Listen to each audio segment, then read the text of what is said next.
നമസ്കാരം. News and views ആരംഭിക്കുകയാണ്. തെരഞ്ഞെടുപ്പ് രംഗത്ത് ഇന്ന് ഉയർന്നു വന്ന പ്രശ്നങ്ങളാണ് ന്യൂസ് ആൻഡ് വ്യൂസ് പൊതുവിൽ ചർച്ച ചെയ്യുന്നത്. കോലീബി അഥവാ കോൺഗ്രസ് BJP മുസ്ലിം ലീഗ് കൂട്ടുകെട്ട് BJP നേതാവ് ഒ രാജഗോപാൽ MLA ശരിവെക്കുകയുണ്ടായി. അത് BJPക്ക് നേട്ടമായിട്ടുണ്ട് എന്നും രാജഗോപാൽ വെളിപ്പെടുത്തി. വടക്കൻ കേരളത്തിലായിരുന്നു ഈ സഖ്യം അക്കാലത്ത് കൂടുതലുണ്ടായത്. മഞ്ചേശ്വരത്തും ഒറ്റപ്പാലത്തും BJPയുടെ വോട്ടുകൾ കൂടാൻ കോലീബി സഖ്യം കാരണമായി എന്നും ഒ രാജഗോപാൽ പറയുകയുണ്ടായി.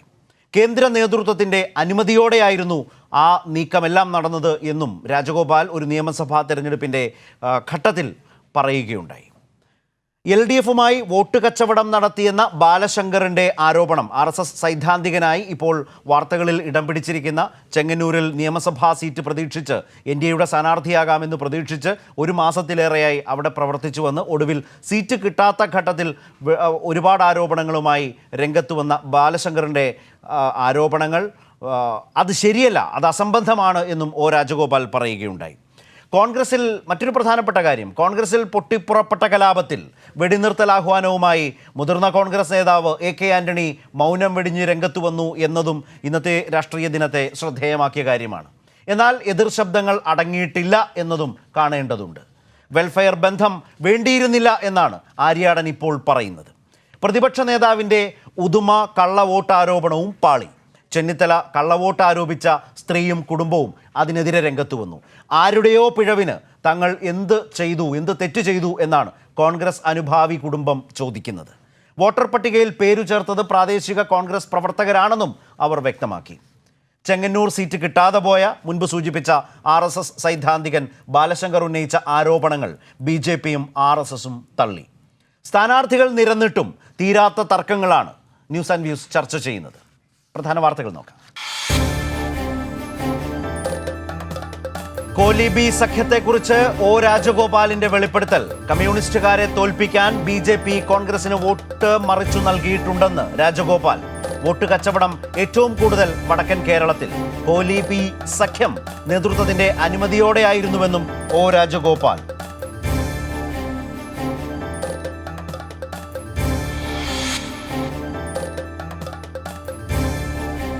വേഷം മാറുന്ന ലാഘവത്തോടെയാണ് കോൺഗ്രസുകാർ BJPക്കാരാകുന്നതെന്ന് മുഖ്യമന്ത്രി.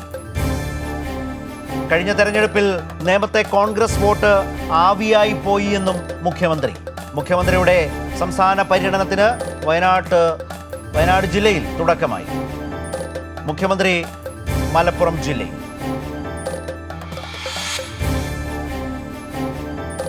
കള്ളവോട്ടിന് കളമൊരുങ്ങുന്നുവെന്ന പ്രതിപക്ഷ നേതാവിന്റെ ആരോപണം പൊളിഞ്ഞു. ചെന്നിത്തല ആരോപണം ഉന്നയിച്ച വ്യാജ വോട്ടർ കോൺഗ്രസ് അനുഭാവിയായ ഉദുമ സ്വദേശി കുമാരി. ചെന്നിത്തലയുടെ ആരോപണങ്ങൾ പൊള്ളയെന്ന് A വിജയരാഘവൻ. കള്ളവോട്ട് കണ്ടുപിടിക്കാനാണ് ബൂത്തിൽ ആളിരിക്കുന്നതെന്ന് ചെന്നിത്തലയെ പരിഹസിച്ച് കാനം.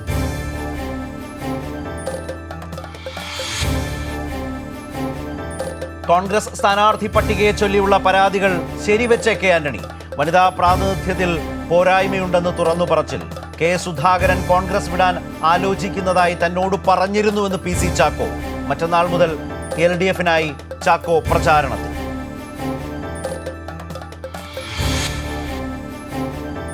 BJPയുടെ നേതൃത്വം മാഫിയയുടെ പിടിയിലെന്ന ബാലശങ്കറിന്റെ പ്രസ്താവനയിൽ ആടി ഉലഞ്ഞു BJP. പ്രസ്താവന സീറ്റ് കിട്ടാത്തതിലുള്ള നിരാശ മൂലമെന്ന് V മുരളീധരൻ. തനിക്ക് മുരളീധരന്റെ സർട്ടിഫിക്കറ്റ് വേണ്ടെന്നും പറഞ്ഞതിൽ ഉറച്ചു നിൽക്കുന്നുവെന്നും ബാലശങ്കറിനെ തള്ളിപ്പറഞ്ഞ് RSS നേതൃത്വം.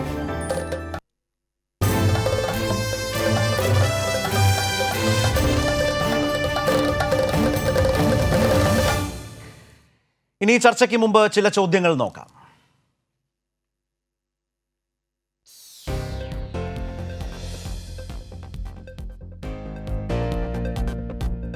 ഒ രാജഗോപാലിന്റെ വെളിപ്പെടുത്തലിൽ BJPയും കോൺഗ്രസും വെട്ടിലായോ?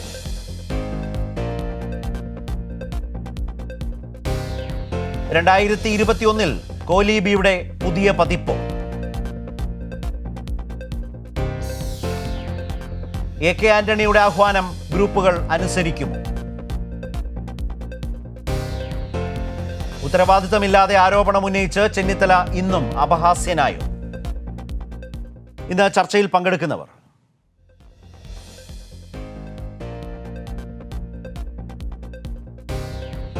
CPIM നേതാവ് ഡോക്ടർ എ സമ്പത്ത്, മുൻ MP. കോൺഗ്രസ് നേതാവ് ശ്രീ KC അബു. BJP നേതാവ് ശ്രീ സോമൻ. ചർച്ചയിലേക്ക്.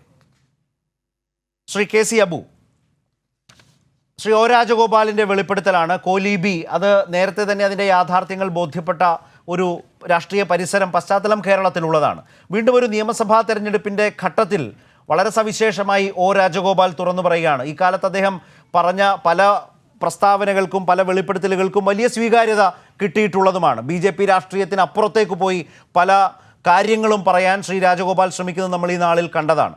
അതിൻ്റെ തുടർച്ചയിൽ അദ്ദേഹം പറയുന്നുണ്ട്, കമ്മ്യൂണിസ്റ്റുകാരെ തോൽപ്പിക്കാൻ BJP ജയിക്കും എന്നുറപ്പില്ലാത്ത കാലത്ത് കാര്യമായി വോട്ട് മറിച്ചു കൊടുത്തിട്ടുണ്ട്, അതും നേതൃത്വത്തിൻ്റെ അറിവോടെ. അതിനെയാണ് കേരളം രാഷ്ട്രീയത്തിൽ എഴുതി വെച്ചിട്ടുള്ളത് കോലീബി. അതിൻ്റെ നിരവധി ഉദാഹരണങ്ങളുണ്ട്. ആ വെളിപ്പെടുത്തൽ ഈ നിയമസഭാ തെരഞ്ഞെടുപ്പിൻ്റെ പശ്ചാത്തലത്തിൽ കോൺഗ്രസിനെ സംബന്ധിച്ച്, UDFനെ സംബന്ധിച്ച് ദോഷം ചെയ്യുന്നതല്ലേ?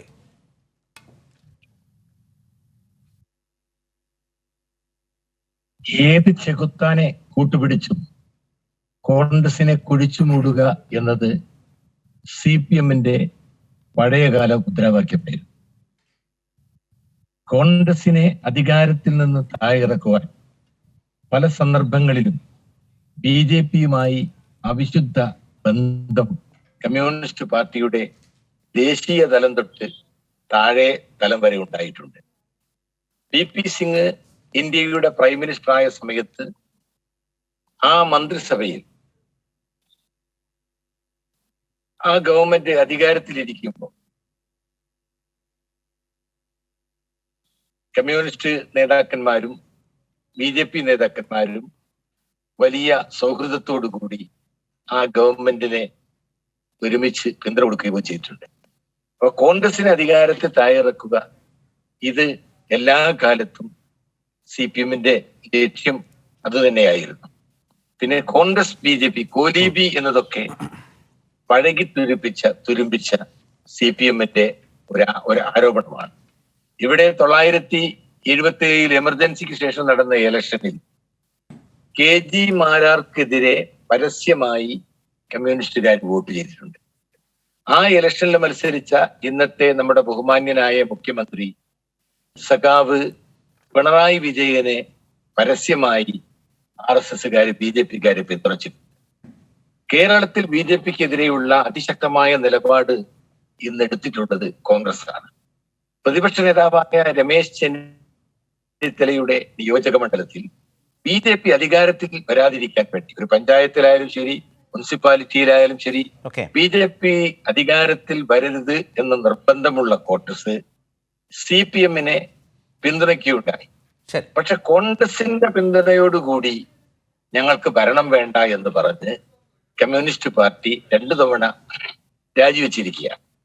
CPM രാജിവെക്കുമ്പോ പിന്നീട് അവിടെ അധികാരത്തിൽ വരുന്നത് BJPയാണ്.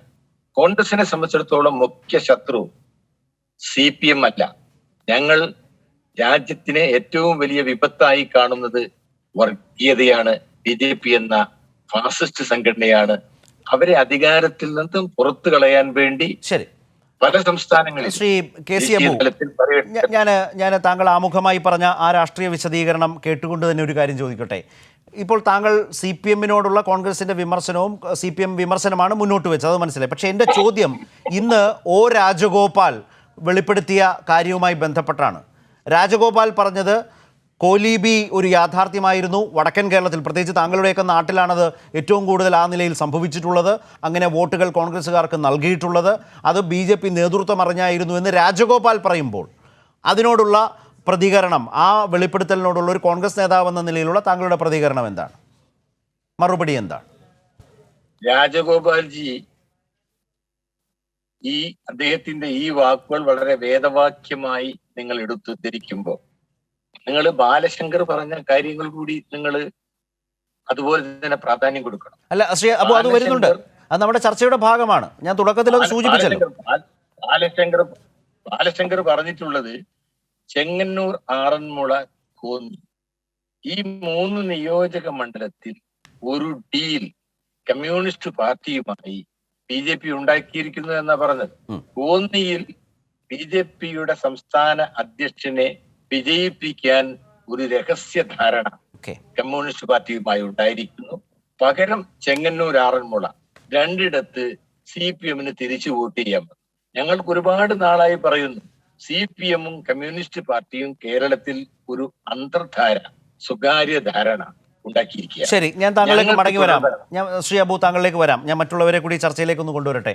മാത്രമല്ല, അപ്പോൾ രണ്ടാമത്തെ ചോദ്യത്തിലും ശ്രീ O രാജഗോപാൽ ഉന്നയിച്ച ഇന്നത്തെ കാതലായ വിഷയത്തിൽ ഒരു രാഷ്ട്രീയ പ്രതികരണത്തിന് താങ്കൾ മുതിർന്നിട്ടില്ല എന്നത് ഞാനൊന്ന് ഓർമ്മിപ്പിച്ചു എന്ന് മാത്രമേ ഉള്ളൂ. പക്ഷേ ശ്രീ സമ്പത്ത്, ഈ കോലീബി എന്നത് ആ അർത്ഥത്തിൽ 2021 സാധ്യമാണോ എന്ന സംശയം എല്ലാവർക്കും ഉണ്ടാകാം. കാരണം BJPയും ഇന്ന് സീറ്റ് പിടിക്കാൻ വേണ്ടി ശ്രമിക്കുന്നു. കെ സുരേന്ദ്രൻ തന്നെ പറയുന്ന അവർക്കൊരു 30 സീറ്റ് കിട്ടിയാൽ തന്നെ അവർക്ക് അധികാരം വരെ കിട്ടും എന്ന് പറയുന്ന ഒരു ആത്മവിശ്വാസമുള്ള പൊളിറ്റിക്കൽ മാജിക്കിൽ വിശ്വസിക്കുന്ന BJP ഇന്ന് ആ തരത്തിൽ കോൺഗ്രസിനെ സഹായിക്കും. ശ്രീ രാജഗോപാൽ കോലീബിയെക്കുറിച്ച് പറഞ്ഞതുപോലെ സഹായിക്കുമെന്ന് കരുതേണ്ടതില്ല.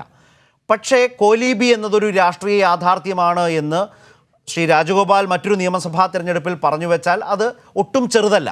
ബാലശങ്കർ പറഞ്ഞതിലേക്കൊക്കെ നമ്മൾക്ക് വരാം. എന്ന് പറയുമ്പോൾ 2021 എങ്ങനെയാണ് CPM ആരോപിക്കുന്നത് കോൺഗ്രസ് BJP ബന്ധം? ഒരു കേരളതല ബന്ധമുണ്ടെന്നാണല്ലോ മുഖ്യമന്ത്രി പറയുന്നത്. അതിൻ്റെ യുക്തിയും ലോജിക്കും ഒക്കെ എങ്ങനെയാണ്? ഇവിടെ ഇപ്പോൾ ചർച്ചയിൽ ശ്രീ അബു പറഞ്ഞ കാര്യങ്ങൾ, ഞാൻ അദ്ദേഹം പറഞ്ഞ കാര്യങ്ങളുടെ തുടർച്ചയായി തന്നെ ഞാൻ പറയാൻ ആഗ്രഹിക്കുകയാണ്. ഒന്നാമത്തെ കാര്യം, ഈ 1991 ഈ വടകരയിലും ബേപ്പൂരിലും അത്തരത്തിൽ ഈ കോലീബി എന്ന ആ സഖ്യം മറനീക്കി പുറത്തു വന്നത്. മറനീക്കി പുറത്തു വന്നു ഞാൻ പറഞ്ഞതിൻ്റെ കാരണം, ഞാൻ ആ പദം അങ്ങനെ തന്നെ ഉപയോഗിച്ചതാണ്. അതിനു മുമ്പും അത്തരത്തിൽ സഖ്യമോ ധാരണയോ നീക്കുപോക്കോ എല്ലാം ഉണ്ടായിരുന്നു. ഇപ്പോൾ 1975-77 കാലം എന്നത് ഇന്ത്യയുടെ ഭരണഘടനയുടെ നഗ്നമായ ലംഘനം കോൺഗ്രസിൻ്റെ നേതൃത്വം നടത്തുകയും കോൺഗ്രസ്സിനകത്ത് തന്നെ അതിനെതിരായിട്ടുള്ള പോരാട്ടം ഉണ്ടാവും. അങ്ങനെയാണല്ലോ ഈ ശ്രീ AK ആൻ്റണി ഉൾപ്പെടെയുള്ള പല ആളുകളും എന്തിനേറെ പറയുന്നു, ശ്രീ വയലാർ രവി അദ്ദേഹം പറയുകയുണ്ടായല്ലോ, സഞ്ജയ് ഗാന്ധിയുടെ നേതൃത്വത്തിൽ എന്നെയും എൻ്റെ ഭാര്യയെയും അവിടെ ഞങ്ങൾ താമസിച്ചിരുന്ന കെട്ടിടത്തിൽ നിന്നടക്കം പുറത്താക്കി വഴിയോരത്ത് ഒരു രാത്രിയിൽ അങ്ങനെ പെട്ടിയും തൂക്കിക്കൊണ്ട് നടുറോഡിൽ ഞങ്ങൾ നിൽക്കേണ്ടി വന്ന ഗതികേടിനെ കുറിച്ച് തന്നെ അദ്ദേഹം പറഞ്ഞിട്ടുണ്ട്. സംശയമുണ്ടെങ്കിൽ രവിചേട്ടനോട് തന്നെ ചോദിച്ചാൽ മതി, ഇപ്പോഴും അദ്ദേഹം രാജ്യസഭാ അംഗമാണല്ലോ. ഇവിടെ ഈ 1975-77 ആഭ്യന്തര അടിയന്തരാവസ്ഥയ്ക്കെതിരായി അത്തരത്തിലുള്ള പോരാട്ടം നടത്തിയതിൽ CPIM-കാർ മാത്രമല്ല, ഇന്ന് UDF-ൻ്റെ ഭാഗമായിട്ടുള്ള ഇന്ത്യൻ യൂണിയൻ മുസ്ലിം ലീഗിൻ്റെ അതിൽ കൂടി ചേർന്നിട്ടുള്ള അഖിലേന്ത്യാ മുസ്ലിം ലീഗുകാരും അന്ന് ഉണ്ടായിരുന്ന ജനതാ പാർട്ടിയിൽ അതിൽ കുറേ RSSകാർ കൂടി ഉണ്ടാവാം. അത്തരക്കാരെ തീരുന്നില്ല, കോൺഗ്രസ്സുകാരായിട്ടുള്ളവരും ഉണ്ടായിരുന്നു ഒരു ഭാഗം അത്തരത്തിൽ. അതിനുശേഷമുള്ള കാലം എന്നത് നമ്മൾ ഇത്തരത്തിൽ ഈ RSS BJPയെ നിയന്ത്രിക്കുന്നു എന്ന് പറയുന്നത് പോലെ തന്നെ ഇപ്പോൾ ശ്രീ അബു ഒരു കാര്യം ഞാൻ അദ്ദേഹത്തെ ജ്യേഷ്ഠ സഹോദരനായി കണ്ടുകൊണ്ട് തന്നെ പറയട്ടെ, RSS കോൺഗ്രസ്സിനകത്ത് പ്രവർത്തിക്കുകയും കോൺഗ്രസിനെ സഹായിക്കുകയും ചെയ്തിരുന്ന കാര്യങ്ങൾ നമുക്കെങ്ങനെയാണ് നിഷേധിക്കാൻ കഴിയുക? ഇന്ത്യയിലെ ഒരു ചരിത്ര വിദ്യാർത്ഥിക്കും നിഷേധിക്കാൻ കഴിയാത്ത കാര്യമാണല്ലോ. തിരുവനന്തപുരത്ത് എത്രയോ നിയമസഭാ തെരഞ്ഞെടുപ്പുകൾ പലപ്പോഴും നടന്നിട്ടുള്ളപ്പോൾ RSS ആ വിധത്തിൽ ശ്രീ K കരുണാകരനുമായി അവർക്കുണ്ടായിരുന്ന ബാന്ധവം എന്നുള്ളത് KG മാരാർ സാറിൻ്റെ ആത്മകഥയിൽ പറയുന്നത് മാത്രമല്ല, ഇതെല്ലാം നമ്മൾ കണ്ടു വളർന്നത് തന്നെയാണ്. എന്നാൽ ഈ കോലീബി സഖ്യത്തെ സംബന്ധിച്ച് it's A fact, nothing else but A fact എന്നുള്ള നിലയിലേക്ക് രാഷ്ട്രീയ വിദ്യാർത്ഥികളുടെ മുമ്പിലേക്കും മാധ്യമങ്ങളുടെയും പൊതുസമൂഹത്തിൻ്റെ മുമ്പിൽ വരുന്നത് അങ്ങനെ ആ നിയമസഭാ തെരഞ്ഞെടുപ്പും ആ ലോക്സഭാ തെരഞ്ഞെടുപ്പിലും അങ്ങനെ പൊതുവിൽ സ്ഥാനാർത്ഥികളെ നിർത്തിക്കൊണ്ടാണ്. ആ പരീക്ഷണം എന്നത് പരാജയപ്പെട്ടു. കേരളീയ സമൂഹം അത് അംഗീകരിക്കുന്നില്ല. ശരി, ഏറ്റവും ഒടുവിൽ ഈ തിരുവനന്തപുരം ജില്ലയിലെ നേമം നിയമസഭാ മണ്ഡലത്തിൽ അതിനു മുമ്പ് MLA ആയിരുന്ന സഖാവ് V ശിവൻകുട്ടി അടുത്ത തെരഞ്ഞെടുപ്പിൽ ഈ കഴിഞ്ഞ 2016 തെരഞ്ഞെടുപ്പിൽ മത്സരിക്കുമ്പോൾ നേരത്തെ ഉള്ളതിനേക്കാൾ ലഭിച്ചതിനേക്കാൾ മൂപ്പർക്ക് 10,000 വോട്ടുകൾ കൂടുതൽ കിട്ടുകയാണ്. ആ കൂടുതൽ കിട്ടുമ്പോഴും ഇവിടെ UDF-ലെ ഏറ്റവും പ്രധാനപ്പെട്ട ഘടകകക്ഷിയായ കോൺഗ്രസും LDF-ലെ പ്രധാനപ്പെട്ട ഘടകകക്ഷിയായിട്ടുള്ള CPIM-ഉം കേരളത്തിലെ 140 നിയമസഭാ മണ്ഡലങ്ങളിൽ എവിടെയായിരുന്നാലും ഇവരുടെ നേതൃത്വത്തിലുള്ള മുന്നണിയുടെ സ്ഥാനാർത്ഥിക്ക് കെട്ടിവെച്ച കാശ് കിട്ടാത്തതായി ഒരു നിയമസഭാ തെരഞ്ഞെടുപ്പില്ല. അത് നമ്മുടെ എല്ലാവർക്കും അറിയാമല്ലോ, ഇന്ത്യയിൽ എല്ലാവർക്കും അറിയാവുന്ന ഒരു കാര്യമാണ്. LDF-ഉം UDF-ഉം കേരളത്തിൽ ഏതെങ്കിലും മണ്ഡലത്തിൽ കെട്ടിവെച്ച കാശ് കിട്ടാതെ പരാജയപ്പെടുമോ? ഇല്ലല്ലോ, അങ്ങനെ ഒരു ചരിത്രമില്ലല്ലോ. അപ്പോൾ ഇവിടെ എന്താ സംഭവിച്ചത്? വോട്ട് കൃത്യമായി കുറയുക എന്ന് മാത്രമല്ല UDF-ന് കെട്ടിവെച്ച കാശ് പോലും കിട്ടാതിരിക്കുക നേമത്ത്. അപ്പോൾ അവിടെ ഒരു കാര്യവും അന്തർധാരയൊന്നും അല്ല, അത് പരസ്യമായ ഏർപ്പാട് തന്നെയാണ് അവിടെ നടന്നത്. ഇന്നിപ്പോൾ ഇത്തരം കാര്യങ്ങളുമായി ബന്ധപ്പെട്ടൊരു കാര്യത്തിൽ ഇപ്പോൾ നമ്മൾ ഈ കോൺഗ്രസ് BJP ബാന്ധവം എന്നുള്ളത് അന്ധമായ കമ്മ്യൂണിസ്റ്റ് വിരോധമുള്ളവർ ഞാനിപ്പോൾ ബഹുമാനപ്പെട്ട ഒരു പാർലമെൻറ്റ് അംഗത്തിൻ്റെ UDF-ലെ നേതാവ് കൂടിയായ കോൺഗ്രസ് നേതാവ് കൂടിയായ ഒരു പാർലമെൻറ്റ് അംഗത്തിൻ്റെ വാക്കുകൾ കടമെടുക്കുകയാണ്. അദ്ദേഹം ടെലിവിഷൻ ചർച്ചയിൽ അദ്ദേഹം തന്നെ പറഞ്ഞു, കേരളത്തിൽ കോൺഗ്രസ്സുകാർ അങ്ങനെ മാർക്സിസ്റ്റ് വിരോധത്തിൽ, കമ്മ്യൂണിസ്റ്റ് വിരോധത്തിലാണ് ബഹുഭൂരിപക്ഷവും പ്രവർത്തിക്കുന്നത് എന്നുള്ളത് കൊണ്ട് കോൺഗ്രസ്സിന് അപജയം സംഭവിക്കുമ്പോൾ അതിൽ പലരും BJP-യിലേക്ക് പോകാം. അദ്ദേഹം തന്നെ അത് സമ്മതിക്കുകയാണ്. ഇതാണല്ലോ വിഷയം.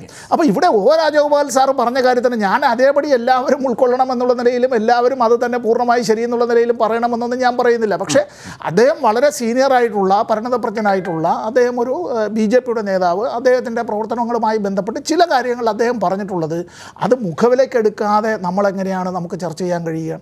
ഇപ്പോൾ കോൺഗ്രസ്സിനകത്തുള്ള നിരവധി പേർ എവിടേക്കാണ് പോകുന്നത്?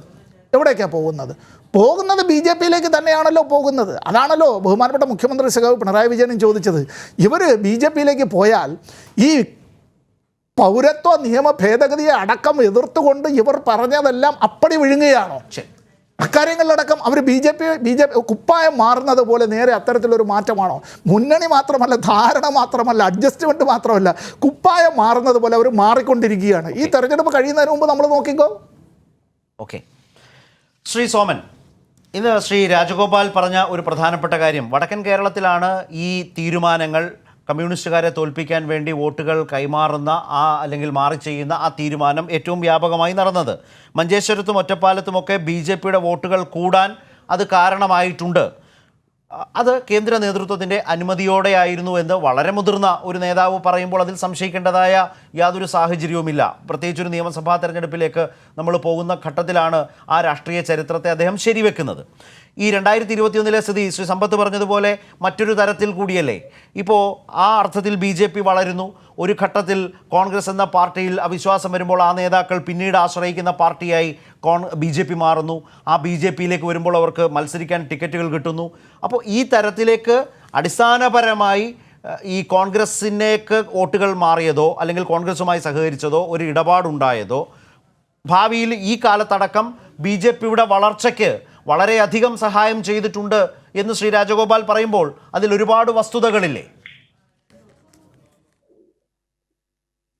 ശരത്തെ, ഞാൻ ഈ ശ്രീ രാജേട്ടന്റെ അഭിപ്രായ പ്രകടനം എനിക്ക് നേരിട്ട് കേൾക്കാനായിട്ട് കഴിഞ്ഞിട്ടില്ല. തെരഞ്ഞെടുപ്പ് പ്രചരണത്തിന്റെ കാര്യങ്ങളും അറിയണം. ആ ഒരു പ്രചരണം എനിക്ക് ഏത് അബ്ദുലാം രാജേട്ടൻ ഈ സന്ദർഭത്തിൽ പറഞ്ഞിട്ടുള്ളത് എന്നതിനെ കുറിച്ചിട്ട് എനിക്ക് അറിയില്ല. ഒരു പ്രശ്നം, ഈ മാർക്സിസ്റ്റ് പാർട്ടിയുടെ ഒരു അക്രമം, അവരുടെ RSS BJP വിരുദ്ധ സമീപനം, അത് കേരളം ഒത്തിരി കണ്ടതാണ്. ഞങ്ങളുടെ പ്രവർത്തകന്മാർ അതിന്റെ കൊടിയ യാതനയും വേദനയും വേർപാടിന്റെ നൊമ്പരവും ഒത്തിരി അനുഭവിച്ചിട്ടുണ്ട്. വടക്കൻ കേരളത്തിൽ അത് കുറച്ച് കൂടുതലാണ്. ആ ഒരു സന്ദർഭത്തിൽ സ്വാഭാവികമായിട്ടും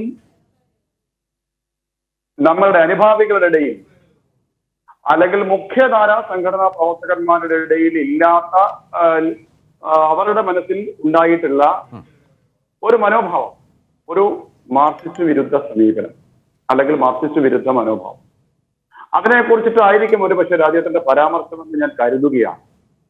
പക്ഷേ നിങ്ങൾ സമീപകാലത്ത് നോക്കൂ, സമീപകാലത്ത് എന്താണ് ചിത്രം? ഞാൻ ആലപ്പുഴ പാർലമെന്റ് മണ്ഡലത്തെ കുറിച്ച് ചർച്ച ചെയ്താൽ ബഹുമാനായ ശ്രീ സമ്പത്തിന്റെ ഈ അഭിപ്രായത്തിന് എന്തെങ്കിലും പ്രസക്തി ഉണ്ടോ? ആലപ്പുഴയിലെ സ്ഥാനാർത്ഥി, ദേശീയ ജനാധിപത്യ സഖ്യത്തിലെ സ്ഥാനാർത്ഥികളെ സംബന്ധിച്ച് ചർച്ച ചെയ്താൽ ബഹുമാനായ ശ്രീ സമ്പത്തിന്റെ അഭിപ്രായ പ്രകടനത്തിന് വല്ല പ്രസക്തി ഉണ്ടോ?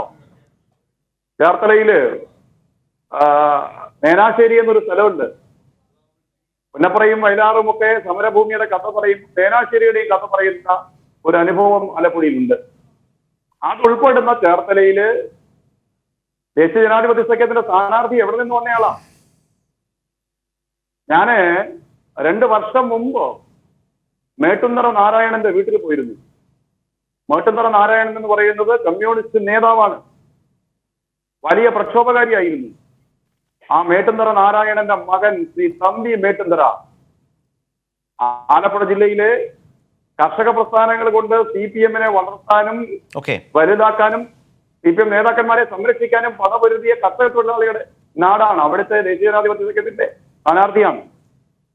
പട്ടികജാതി സംവരണ മണ്ഡലമായിട്ടുള്ള മാവേലിക്കരയിൽ ശ്രീ സഞ്ജു സഞ്ജു എവിടെ നിന്നാ വന്നതെന്ന് ബഹുമാനെ സമ്പത്തുള്ള ആലോചിച്ച് മറുപടി പറയുന്നത് നല്ലതാണ്. ശരി, ഞാൻ സഞ്ജുവിനെ ആദ്യമായി കണ്ടപ്പോൾ സഞ്ജു എന്നോട് പറഞ്ഞെന്ന് അറിയട്ടെ, ശ്രീ സോമൻ ജനാധിപത്യത്തിന്റെ സുഗന്ധവും സൗന്ദര്യവും അനുഭവിക്കുന്നു. നരേന്ദ്രമോദി കയ്യിലേന്തിയിട്ടുള്ള BJPയുടെ പതാകയിലാണ് എന്ന് തിരിച്ചറിവാണ് എന്നെ ഈ ചേരിയിലേക്ക് ചേക്കേറാൻ വേണ്ടി പ്രേരിപ്പിച്ചതെന്നാണ്.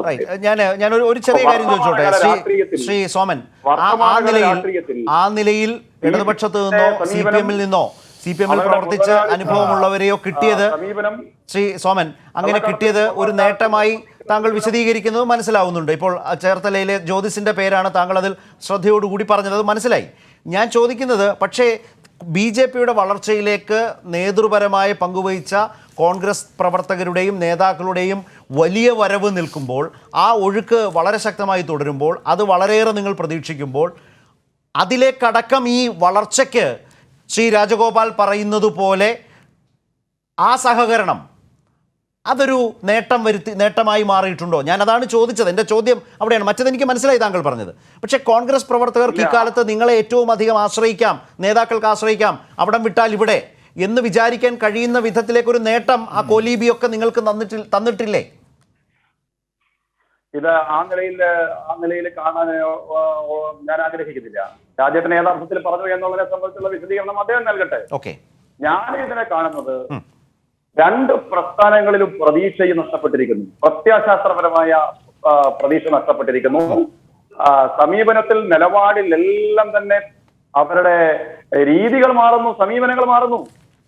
അതുകൊണ്ട് നിലപാടുകളിൽ ആശയത്തിൽ വെള്ളം ചേർക്കാതെ നാടിന്റെ പുരോഗതിക്ക് വേണ്ടി നിലനിൽക്കുന്ന പ്രസ്ഥാനം ആ വിശദീകരണം മനസ്സിലായി. ഞാൻ പ്രായോഗികമായി ചോദിച്ചാൽ ഇനിയും കോൺഗ്രസിൽ നിന്ന് കൂടുതൽ പ്രവർത്തകരെയും നേതാക്കളെയും BJP-യിലേക്ക് പ്രതീക്ഷിക്കുന്നുണ്ടോ? അത്തരം ഒരു സാഹചര്യം BJP വിലയിരുത്തിയിട്ടുണ്ടോ? ഇരുപക്ഷത്തു നിന്നും നേതാക്കന്മാരെ മനസ്സിലായി. അതെ, അത് പറയുന്നത് ആ ബാലൻസിങ് എനിക്ക് ഇഷ്ടപ്പെട്ടു, അത് നന്നായി. പക്ഷെ എൻ്റെ ചോദ്യത്തിലേക്ക് കേന്ദ്രീകരിച്ചാൽ അബ്ദുള്ള കുട്ടിയിൽ തുടങ്ങി പന്തളം പ്രതാപനിൽ, അതുപോലെ തന്നെ നമ്മുടെ വിജയൻ തോമസ്, പ്രമീള ദേവി, ഇപ്പോൾ ഇവരൊക്കെ സ്ഥാനാർത്ഥികളൊക്കെ ആണല്ലോ, രാമൻ നായർ, ഓർക്കുന്ന പേരുകളാണ്, വേഗത്തിൽ പറയാവുന്ന ചില പേരുകൾ എന്ന് മാത്രമേ അതിൽ അർത്ഥമുള്ളൂ. അപ്പോൾ ആ നിലയിലേക്കൊക്കെയുള്ള ആ മുന്നണിയിലേക്ക് BJP-യുടെ ഒരു വിലയിരുത്തൽ ഇപ്പോഴത്തെ സാഹചര്യത്തിൽ എന്താണ്? ഇനിയും BJP-യിലേക്കുള്ള വരവ് കാര്യമായിട്ടുണ്ടാകുമോ? തീർച്ചയായിട്ടും BJP-യിലേക്ക് CPM-ൽ നിന്നും അല്ലെങ്കിൽ ഇടതുപക്ഷ ജനാധിപത്യ മുന്നണിയിൽ നിന്നും ഐക്യജനാധിപത്യ മുന്നണിയിൽ നിന്നും അനവധിയായിട്ടുള്ള നേതാക്കന്മാർ ഈ ചേരിയിലേക്ക് വരും. ദേശീയ ജനാധിപത്യ സഖ്യത്തിന്റെയും BJP നേതൃത്വം നൽകുന്ന മുന്നണിയിലേക്കും വരുമെന്നുള്ള പ്രതീക്ഷ തന്നെയാണ് ഞങ്ങളെ മുന്നോട്ട് നയിക്കുന്നത്. ശരി, ഞാൻ താങ്കളിലേക്ക് മടങ്ങി വരാം. ശ്രീ സമ്പത്ത്, ശ്രീ KC അബു ഇപ്പോൾ സാങ്കേതിക കാരണങ്ങളാൽ ലൈനിലില്ല, അല്ലെങ്കിൽ അദ്ദേഹത്തിലേക്ക് കൂടി പോകേണ്ടതാണ്. അദ്ദേഹം വരട്ടെ. ശ്രീ സമ്പത്ത്, അദ്ദേഹം ആ നിലയിൽ ഇടതുപക്ഷത്ത് നിന്നും കേരളത്തിൻ്റെ ഒരു ഇരുമുന്നണികളും എന്നാണല്ലോ BJP എല്ലാ കാലത്തും വിമർശിക്കുമ്പോൾ പറയുന്നത്. ഇതിലും അക്കാര്യത്തിൽ തുല്യ പ്രാതിനിധ്യമാണ് ഇരുമുന്നണികൾക്കും അവരുടെ പാർട്ടിയിലേക്ക് വരുന്ന ആളുകളുടെ കാര്യത്തിൽ എന്ന നിലയിലാണ് ശ്രീ സോമൻ അതേക്കുറിച്ച് പറഞ്ഞു വന്നുകൊണ്ടിരിക്കുന്നത്. പക്ഷേ ഈ കോൺഗ്രസ്സുകാരുടെ ഇപ്പോഴത്തെ ഈ കോൺഗ്രസ് പ്രവർത്തകരുടെയൊക്കെ ഒരു പോക്കും ശ്രീ രാജഗോപാൽ കോലീബി മുതലുണ്ടാക്കിയ സഹകരണം ലാഭമായിരുന്നു, മെച്ചമായിരുന്നു എന്ന് പറയുന്നത് തമ്മിൽ എവിടെയോ ചില ബന്ധങ്ങളുണ്ട്. ഒരു ബന്ധം സൃഷ്ടിച്ചെടുക്കാൻ കോൺഗ്രസുമായി കഴിയുന്നു എന്നാണ് അതിൽ നിന്ന് മനസ്സിലാവുന്നത്. ഈ 2021 കോലീബിയുടെ പുതിയ പതിപ്പ് ഏതൊക്കെ തരത്തിലാണ് CPM വിലയിരുത്തുന്നതും മനസ്സിലാക്കുന്നതും എങ്ങനെയാണ്? CPM സംശയിക്കുന്നത് എങ്ങനെയാണ്? ഒന്ന്, ശ്രീ കുഞ്ഞാലിക്കുട്ടി തന്നെ പരസ്യമായി അദ്ദേഹത്തിൻ്റെ പ്രഖ്യാപനമുണ്ടായത് ഞങ്ങളുടെ മുഖ്യ ശത്രു CPIM ആണ്, BJP അല്ല. ഇപ്പം ഞാനിത് പറയുന്നതിൻ്റെ കാരണം, ഇപ്പോൾ ശ്രീ സോമൻ ചേട്ടനെ ഇപ്പോൾ എൻ്റെ ഒരു ജ്യേഷ്ഠ സഹോദരനായി കണ്ടുകൊണ്ട് ഞാൻ ആ പ്രായത്തെ ബഹുമാനിച്ചുകൊണ്ട് ചേട്ടൻ, ഞാനങ്ങനെ തെരഞ്ഞെടുപ്പാണെങ്കിലും നമ്മൾ തമ്മിലുള്ള ചർച്ചയിൽ ആ ഒരു സൗഹൃദം അങ്ങനെ തന്നെ ആ ഒരു ലിമിറ്റിനകത്ത് നിന്നുകൊണ്ട് തന്നെ ആവട്ടെ. ഞാനിപ്പോൾ ശ്രീ അബു പറഞ്ഞ ഒരു കാര്യത്തെ സംബന്ധിച്ച് സോമൻ ചേട്ടൻ കൂടി അറിയേണ്ട ഒരു കാര്യം, ഞാൻ അംഗമായിരുന്ന പാർലമെൻ്ററി സ്റ്റാൻഡിംഗ് കമ്മിറ്റിയുടെ ചെയർമാനായിരുന്ന, ഞാൻ ഇപ്പോഴും പറയുന്നു, ഏറ്റവും നല്ല പാർലമെൻ്ററി സ്റ്റാൻഡിംഗ് കമ്മിറ്റി ചെയർമാന്മാരിൽ ഒരാളായി ഞാൻ ശ്രീ വെങ്കയ്യ നായിഡുവിനെ കാണും. എന്നാൽ അദ്ദേഹം വൈസ് പ്രസിഡന്റ് സ്ഥാനാർത്ഥിയായി 2017 മത്സരിക്കുമ്പോൾ അന്ന് അവിടെ പോളിംഗ് ബൂത്തിൽ, പാർലമെൻറ്റ് മന്ദിരത്തിലെ പോളിംഗ് ബൂത്തിൽ സംയുക്ത പ്രതിപക്ഷ മുന്നണിയുടെ പോളിംഗ് ഏജൻറ്റ്, സ്ഥാനാർത്ഥിയുടെ ഇലക്ഷൻ ഏജൻറ്റ് ഞാനായിരുന്നു. രാവിലെ 7 മണി മുതൽ രാത്രി 7 മണി വരെ ഇതെല്ലാം സീൽ ചെയ്ത് അടച്ചു വയ്ക്കുന്നത് വരെയുള്ള സമയം എല്ലാം കഴിഞ്ഞ് ഞാനാണ് ഒപ്പിട്ട് കൊടുക്കുന്നത്. ഞാൻ പോളിംഗ് ഏജൻ്റായിരുന്നു. ഗോപാലകൃഷ്ണൻ ഗാന്ധിയായിരുന്നു സ്ഥാനാർത്ഥി. ഈ പറഞ്ഞ ശ്രീ കുഞ്ഞാലിക്കുട്ടി ഉൾപ്പെടെ കേരളത്തിൽ നിന്ന് മതനിരപേക്ഷത സംരക്ഷിക്കുന്നതിന് വേണ്ടിയുള്ള പോരാട്ടം, ആ പോരാട്ടത്തിൻ്റെ പേരും പറഞ്ഞ് ഡൽഹിയിലേക്ക് പോയി പാർലമെൻറ്റ് അംഗങ്ങളായ 2 UDF അംഗങ്ങളെ പെട്ടി സീൽ ചെയ്ത് അവസാനം കൊണ്ടുപോകുന്നത് വരെയും കണ്ടതേയില്ല. ഇതാണല്ലോ UDF. ആ UDFിലെ മുസ്ലിം ലീഗ് ഉൾപ്പെടെ ഇത്തരത്തിൽ BJPയുമായി ഒരു ബന്ധവുമില്ല, ഒരു ധാരണയുമില്ല, ഒരു അഡ്ജസ്റ്റ്മെൻറ്റുമില്ല എന്നാണോ പറയേണ്ടത്? രാഷ്ട്രീയം എന്നുള്ളത് കച്ചവടവും, കച്ചവടം എന്നുള്ളത് കച്ചമുറുക്കിയ കപടതയുമാക്കി കൊണ്ട് നടക്കുന്ന പലരുമുണ്ട്. അവരുടെ താല്പര്യങ്ങൾ രാഷ്ട്രീയമല്ല. രാഷ്ട്രീയം എന്നുള്ളത് അവരുടേതായ, ഞാൻ ഈ പറഞ്ഞ ഇത്തരം കാര്യങ്ങൾക്ക് വേണ്ടിയിട്ടാണ്. അവിടെ വോട്ടും കച്ചവടമാക്കുകയാണ്. തീരുന്നില്ല. BJP ഇപ്പോൾ എത്തിയിട്ടുള്ളത് പൊളിറ്റിക്കൽ പോച്ചിങ്ങിലാണ്. നിങ്ങൾ ആർക്ക് വോട്ട് ചെയ്താലും, നിങ്ങൾ ആരെ തെരഞ്ഞെടുത്തിരുന്നാലും ഞങ്ങൾ ഗവൺമെൻറ് ഉണ്ടാക്കും എന്നുള്ള നിലയിലേക്ക്, പോച്ചിങ് എന്ന് ഇംഗ്ലീഷിലൊരു പദപ്രയോഗമുണ്ട്. അത്തരത്തിലുള്ള പോച്ചിങ്ങാണ് നടക്കുക ഇന്ത്യയിൽ. അത്തരത്തിൽ ഇപ്പോൾ ഗോവയിലെ സംസ്ഥാന നിയമസഭാ തെരഞ്ഞെടുപ്പിൽ ഭൂരിപക്ഷം കിട്ടിയില്ല. നിലവിലുണ്ടായിരുന്ന BJPക്ക് അവിടെ ഭൂരിപക്ഷം കിട്ടിയില്ല. സ്വാഭാവികമായി അവർ പടിയിറങ്ങേണ്ടതാണ്. എന്നാൽ ഓപ്പറേഷൻ മിഡ് നൈറ്റോട് കൂടി സംഭവിക്കുന്നത് ഏറ്റവും വലിയ ഒറ്റ പാർട്ടിക്ക് ഗവൺമെൻറ് ഉണ്ടാക്കാൻ കഴിയുന്നില്ല. അവർ സ്വപ്നം കണ്ടുകൊണ്ട് കിടന്നു കാണും എന്ന് വേണമെങ്കിൽ BJPക്ക് പറയാം. ശരി, വെറും 2 MLA-മാർ മാത്രം ഉണ്ടായിരുന്ന ഒരു സംസ്ഥാനത്ത് 60 MLA-മാർ ഉള്ളിടത്ത് അവിടെ തന്നെ BJPക്ക് ഗവൺമെൻറ് ഉണ്ടാക്കാൻ കഴിഞ്ഞു എന്നുള്ളത്, തെരഞ്ഞെടുപ്പിൽ മത്സരിച്ച് ജയിക്കുകയും തോക്കുകയും ചെയ്യുന്നത് വേറെ കാര്യം. അവിടെ തന്നെ വേറൊന്നും ഇപ്പം മധ്യപ്രദേശിൽ, ഇന്ത്യയുടെ ഹൃദയഭൂമിയിൽ നമ്മൾ കണ്ടതാണല്ലോ. എന്താ അവിടെ സംഭവിച്ചത് എന്നുള്ളത്? അവിടെ കോൺഗ്രസ്സുകാർ കൂട്ടത്തോടെ BJP ആയി മാറുന്ന നിലയിലേക്ക്. ഇപ്പോൾ കർണാടകത്തിൽ കണ്ടതില്ല, തൊട്ടപ്പുറത്ത് നമ്മൾ പുതുച്ചേരിയിൽ ഏറ്റവും കൂടുതൽ എന്താണ്, BJPക്ക് ഒരു സീറ്റും ഇല്ല എങ്കിൽ പോലും കോൺഗ്രസ് ജയിച്ചാൽ മതി, അത് BJP ആയിക്കോളും എന്നുള്ള നിലയിലേക്ക്. എങ്ങനെയാണ് അപ്പോൾ ഇവിടെ പറയുമ്പോൾ കേരളത്തിലെ കോൺഗ്രസ്സുകാർ പറയുന്ന ആവർത്തിക്കുന്നൊരു അതൊക്കെ അവിടെയൊക്കെ നടക്കും, ഞങ്ങളുടെ പാർട്ടിക്കാരൊക്കെ തന്നെയാവും, പക്ഷേ കേരളത്തിൽ അങ്ങനെയൊന്നും സംഭവിക്കില്ല, അങ്ങനെ അങ്ങ് നമ്മൾ വിശ്വസിച്ചോണം, അങ്ങനെയാണ്, കേരളമാണിത്, കേരളത്തിലെ കോൺഗ്രസ്സുകാരെ അതിന് കിട്ടില്ല എന്ന് പറഞ്ഞുകൊണ്ടേയിരിക്കും. ശ്രീ അബു ലൈനിലേക്ക് വരുന്നുണ്ട്. ശ്രീ സമ്പത്ത് പൂർത്തിയായിക്കോളും. അതെ, ഞാൻ ശ്രീ അബു സംസാരിക്കുന്നതിന് മുമ്പ് തന്നെ ഒരു, ഇപ്പോൾ സോമൻ ചേട്ടൻ ഇവിടെ പറഞ്ഞൊരു കാര്യത്തിൻ്റെ, ഈ നമ്മൾ കോന്നിയിലെ ഒരു കാര്യം പറഞ്ഞല്ലോ. 2016 നിയമസഭാ തെരഞ്ഞെടുപ്പ് അവിടെ നടക്കുമ്പോൾ കോൺഗ്രസിന് ലഭിച്ചത് 72,800 വോട്ടാണ്. CPM-ന് ലഭിച്ചത് 50,052 വോട്ട്. BJPക്ക് ലഭിച്ചത് 16,713 വോട്ട്. അവിടെ 20,748 വോട്ടിനാണെന്ന് കോൺഗ്രസിൻ്റെ സ്ഥാനാർത്ഥി ജയിച്ചത്.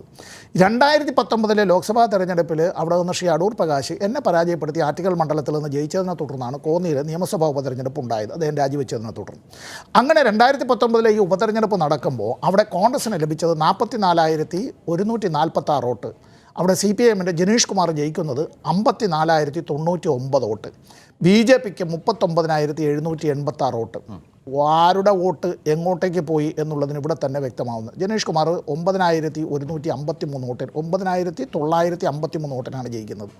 ഇവിടെ ഇടതുപക്ഷത്തിന് 2016 കൂട്ടിയതിനേക്കാൾ, അന്ന് ലഭിച്ചതിനേക്കാൾ 2,047 വോട്ട് കൂടുതലാണ് 2019 ലഭിച്ചത്. ഇവിടെയാണ് ഞാൻ നിയമത്തെ കൂടി കൂട്ടി യോജിപ്പിച്ചുകൊണ്ട് നേരത്തെ ഈ ചർച്ചയിൽ ഞാനിത് പറഞ്ഞത്.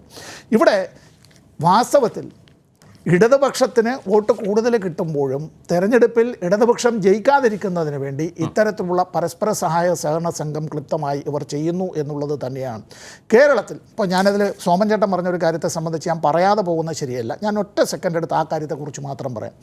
അത് CPM-മായി അത്തരത്തിൽ അടുത്ത് പ്രവർത്തിച്ചിരുന്ന കുടുംബത്തിൽ നിന്ന് ഒരാൾ, അങ്ങനെ പല കുടുംബത്തിൽ നിന്നും പല പാർട്ടികളിലും പല ആളുകളും പോവുകയും അത്തരത്തിൽ അവരെല്ലാം തന്നെ സ്ഥാനാർത്ഥികളാവുകയോ ആവാതിരിക്കുകയോ അത്തരം കാര്യങ്ങളെല്ലാം ഉണ്ടാവാം.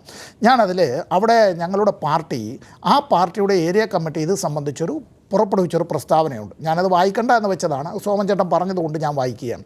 CPM-ൻ്റെ ചാരുമൂട് ഏരിയ കമ്മിറ്റി തന്നെ പറഞ്ഞിട്ടുള്ളൊരു കാര്യമുണ്ട്. അദ്ദേഹം പറഞ്ഞതെന്താണ്, ഇവിടെ ആ ചുനക്കര പഞ്ചായത്തിലെ 4-ാം വാർഡിൽ കഴിഞ്ഞ തവണ സ്ഥാനാർത്ഥിയായി മത്സരിച്ച സോമൻ ചേട്ടൻ പറഞ്ഞ ആ വ്യക്തി പരാജയപ്പെട്ടു. ചില സാമ്പത്തിക ആരോപണങ്ങൾ ഉയർന്നു വരികയും ഇതിനെപ്പറ്റി പാർട്ടി അന്വേഷിക്കുകയും ചെയ്തതിന് ശേഷമാണ് അദ്ദേഹത്തെ ലോക്കൽ കമ്മിറ്റിയിൽ നിന്ന് ഒഴിവാക്കുകയും ചെയ്തിരുന്നു. ഇവിടെ ഈ സാമ്പത്തിക തിരിമറി നടന്നതിനെ സംബന്ധിച്ചുള്ള ആരോപണത്തിൽ ഇത് കൃത്യമായി ഇത് കണ്ടെത്തിയതിനെ തുടർന്ന് പിന്നീട് ഉണ്ടായിട്ടുള്ള കാര്യങ്ങൾ. ശരി, ഇനി ഞാനിപ്പോൾ ആരോപണങ്ങളൊന്നും ഉന്നയിക്കുകയല്ല, അദ്ദേഹത്തിന് സ്ഥാനാർത്ഥിയാവാം, മത്സരിക്കാം, അത്തരം കാര്യങ്ങളെല്ലാം നടന്നുകൊള്ളട്ടെ, നല്ല സ്ഥാനാർത്ഥികളെ എല്ലാവരും നിർത്തട്ടെ, അവരത്തരത്തിലുള്ള തെരഞ്ഞെടുപ്പ് പ്രവർത്തനങ്ങൾ നടത്തട്ടെ. പക്ഷേ അപ്പോഴും ഞാൻ പറയുകയാണ്, ഇക്കഴിഞ്ഞ തദ്ദേശ സ്വയംഭരണ തെരഞ്ഞെടുപ്പുകളിൽ ഉൾപ്പെടെ ഇതിനു മുമ്പും ഉള്ള തെരഞ്ഞെടുപ്പുകളിൽ കണ്ടിട്ടുള്ളത് പോലെ, ഇന്ന് രാജഗോപാൽ സാറ് പറഞ്ഞിട്ടുള്ളത് പോലെ തന്നെ ഇത് എൻ്റെ കുട്ടിക്കാലത്ത് തന്നെ ഞാൻ കണ്ടിട്ടുള്ളൊരു കാര്യമാണ്. കാരണം ഉച്ചയാകുമ്പോഴേക്ക് അന്ന് ഈ BJPയുടെ ബൂത്തുകളിൽ നിന്ന് ആളുകളെല്ലാം മടക്കിയിട്ട് അവർ പോകും. പിന്നെ വോട്ടെല്ലാം നേരെ കോൺഗ്രസിന് ചെയ്യുക എന്നുള്ളത് അതെല്ലാം വിദ്യാർത്ഥി കാലത്ത് ഞങ്ങൾ കണ്ടിട്ടുള്ളതാണ്. അവിടെ നിന്ന് ഇപ്പോൾ ഇവിടെ എത്തുമ്പോഴും ഇതൊക്കെ തന്നെയാണ് ഇത്തരം കാര്യങ്ങൾ നടന്നത്. നമ്മളിപ്പോൾ വേറൊരു കാര്യത്തെ സംബന്ധിച്ച് അത് പിന്നെ ശരത്ത് പറയുമ്പോൾ വേറൊരു ചങ്ങാതി പറഞ്ഞ ആ ഒരു കാര്യത്തിന് ഞാൻ മറുപടി അടുത്ത റൗണ്ടിൽ പറയാം. അത് ഞാൻ അതിലേക്ക് വരാം. ഒരു സെക്കൻഡ് എന്താണ് ഈ ബഹുമാനായ സമ്പത്ത് പറഞ്ഞിട്ടുള്ള ഒരു കണക്ക് പറഞ്ഞപ്പോ ഞാനൊരു കണക്ക് ഞാൻ അദ്ദേഹത്തിന്റെ ശ്രദ്ധയിൽപ്പെടുത്താം. കഴിഞ്ഞ 2016 നിയമസഭാ തെരഞ്ഞെടുപ്പിൽ ഹരിപ്പാട് നിയോജക മണ്ഡലം ഇപ്പോ ചർച്ച നടക്കുമ്പോൾ കോൺഗ്രസിനെ കുറിച്ചുള്ള ചർച്ച നടക്കുന്ന സമയത്ത് കേരളത്തിന്റെ പ്രതിപക്ഷ നേതാവ്, മുൻ ആഭ്യന്തരമന്ത്രി, മുൻ KPCC പ്രസിഡന്റ് ചെന്നിത്തലയുടെ നാട്ടിൽ, ചെന്നിത്തലയുടെ നിയമസഭാ മണ്ഡലത്തിൽ നടന്നിട്ടുള്ളത് എന്താണെന്ന് ബഹുമാനായ സമ്പത്ത് കണക്ക് പറഞ്ഞ് പരിശോധിക്കുന്നത് നല്ലതായിരിക്കുമെന്നാണ് എനിക്ക് തോന്നുന്നത്. അത് 2011 രമേശ് ചെന്നിത്തലയ്ക്ക് 67,378 വോട്ട് കിട്ടി. അന്ന് ഇടതുപക്ഷത്തിന്റെ സ്ഥാനാർത്ഥിയായി മത്സരിച്ചിരുന്ന എന്റെ പ്രിയപ്പെട്ട സുഹൃത്തു കൂടിയാണ് ശ്രീ കൃഷ്ണപ്രസാദ്. 61,858 വോട്ട് അന്ന് കിട്ടി കൃഷ്ണപ്രസാദ്. 2016 സമയത്ത് എന്താ രസകരമായ സംഭവം എന്നറിയാവോ? രസകരമായ സംഭവം 2016 നിയമസഭാ തെരഞ്ഞെടുപ്പ്, അന്ന് BJPയുടെ കണക്കും കൂടി അങ്ങ് പറഞ്ഞേക്കാം. BJPക്ക് അന്നുണ്ടായിരുന്നത് 3,145 വോട്ടാണ് 2011. 2016 നിയമസഭാ തെരഞ്ഞെടുപ്പ് ആയ സമയത്ത് 75,980 വോട്ട് ശ്രീമാൻ രമേശ് ചെന്നിത്തലയ്ക്ക് കിട്ടി. കൃഷ്ണപ്രസാദിന് കിട്ടിയത് എത്രയാണ്? അന്ന് P പ്രസാദാണ് 2016. മനസ്സിലായി. അതായത് കൃഷ്ണപ്രസാദിനെക്കാട്ടിൽ മികവുള്ള സ്ഥാനാർത്ഥി ആണോ P പ്രസാദ് ആണെന്നാണ് എന്റെ സങ്കല്പം. പ്രസാദിന് കിട്ടിയത് എത്രയാണെന്നറിയോ? ബഹുമാനായ P പ്രസാദിന് കിട്ടിയത് 57,359 വോട്ട്. പോളിംഗ് വർദ്ധിച്ചു, വോട്ട് കൂടി 4,490 വോട്ട്. എങ്ങോട്ടാണ് പോയതെന്ന് ഏറെ വിനയത്തോടെ ഒരു ചോദ്യം ഞാൻ ഉന്നയിക്കാം. BJP-യുടെ 45 നിന്ന് 12,985 അപ്പൊ ഈ കണക്ക് അടിസ്ഥാനരഹിതമാണ് എന്നുള്ളതും നിരക്കുന്നതല്ല എന്നും പറയാം. ആ കണക്ക് താങ്കൾ അവതരിപ്പിച്ചു വെച്ചല്ലോ ശ്രീ KC അബു. ഇതിലൊരു പ്രധാനപ്പെട്ട കാര്യം, 2021 ഇപ്പോഴത്തെ ഈ നിയമസഭാ തെരഞ്ഞെടുപ്പിലേക്ക് വരുമ്പോൾ നേമത്ത് ഇപ്പോൾ കെ മുരളീധരനെ സ്ഥാനാർത്ഥിയാക്കി, അതോടെ ശക്തമായി അവിടെ മത്സരരംഗത്ത് UDF ഉണ്ടെന്ന് പറയുമ്പോഴും നിരവധിയായ മണ്ഡലങ്ങളിൽ വളരെ ദുർബലരായ സ്ഥാനാർത്ഥികൾ വരുന്നു. നിലവിലെ സാഹചര്യത്തിൽ UDF 3ാം സ്ഥാനത്തേക്ക് പോകും എന്ന നിലയിലുള്ള ഒരു അവസ്ഥ. അതിപ്പോൾ ഇതിനോടകം തന്നെ ആക്ഷേപവും ആരോപണവും ഉയർന്നിട്ടുണ്ട്. കഴക്കൂട്ടത്തെക്കുറിച്ച് അത് ഉയർന്നിട്ടുണ്ട്. അതുപോലെ തന്നെ കോഴിക്കോട് ജില്ലയെ സംബന്ധിച്ച് എലത്തൂർ ഇത്തരം ആക്ഷേപം ഉയർന്നിട്ടുണ്ട്. കഴിഞ്ഞ ചർച്ചയിൽ ഒരു രാഷ്ട്രീയ നിരീക്ഷകൻ അത് സൂചിപ്പിക്കുകയുണ്ടായി, എലത്തൂരിനെ കുറിച്ച്. അതുപോലെ തന്നെ കൊടുവള്ളി, അതുപോലെ തന്നെ അങ്ങനെ പല സ്ഥലങ്ങൾ, മലമ്പുഴയിൽ സംഭവിച്ചത് കണ്ടതാണല്ലോ. ആക്ഷേപത്തെ തുടർന്ന് ഒടുവിൽ കോൺഗ്രസ് മത്സരിക്കാൻ തീരുമാനിക്കുന്ന നിലയിലേക്ക് കാര്യങ്ങൾ മാറി. അപ്പോൾ നേമത്തെ ഇങ്ങനെ ഷോക്കേസ് ചെയ്ത് കാട്ടിക്കൊണ്ട് ബാക്കി പലയിടങ്ങളിലും സ്ഥാനാർത്ഥി നിർണയം ഇത്തവണ UDF 3ാം സ്ഥാനത്തേക്ക് പോകുന്നതിനും BJPക്ക് 2ാം സ്ഥാനത്തേക്ക് കടന്നു വരുന്നതിനുമുള്ള ഒരു വഴിയൊരുക്കലായി മാറിയിട്ടുണ്ടോ കാര്യങ്ങൾ, ശ്രീ KC അബു?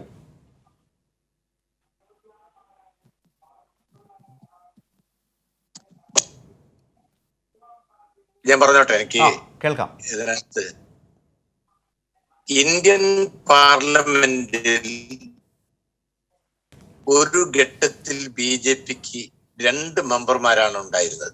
കേവലം 2 മെമ്പർമാർ മാത്രം ഇന്ത്യൻ പാർലമെന്റിൽ ഉണ്ടായിരുന്ന BJPയെ അധികാരത്തിലേക്ക് വരുന്നതിന് വേണ്ടി അന്ധമായ കോൺഗ്രസ് വിരുദ്ധ പ്രചരണം പല സന്ദർഭത്തിലും മാർക്സിസ്റ്റ് കമ്മ്യൂണിസ്റ്റ് പാർട്ടിയും ഇടതുപക്ഷ കക്ഷികളും നടത്തിയത് അധികാരത്തിലേക്ക് വരുവാൻ BJP സഹായിച്ചു എന്നതൊരു സത്യമാണ്.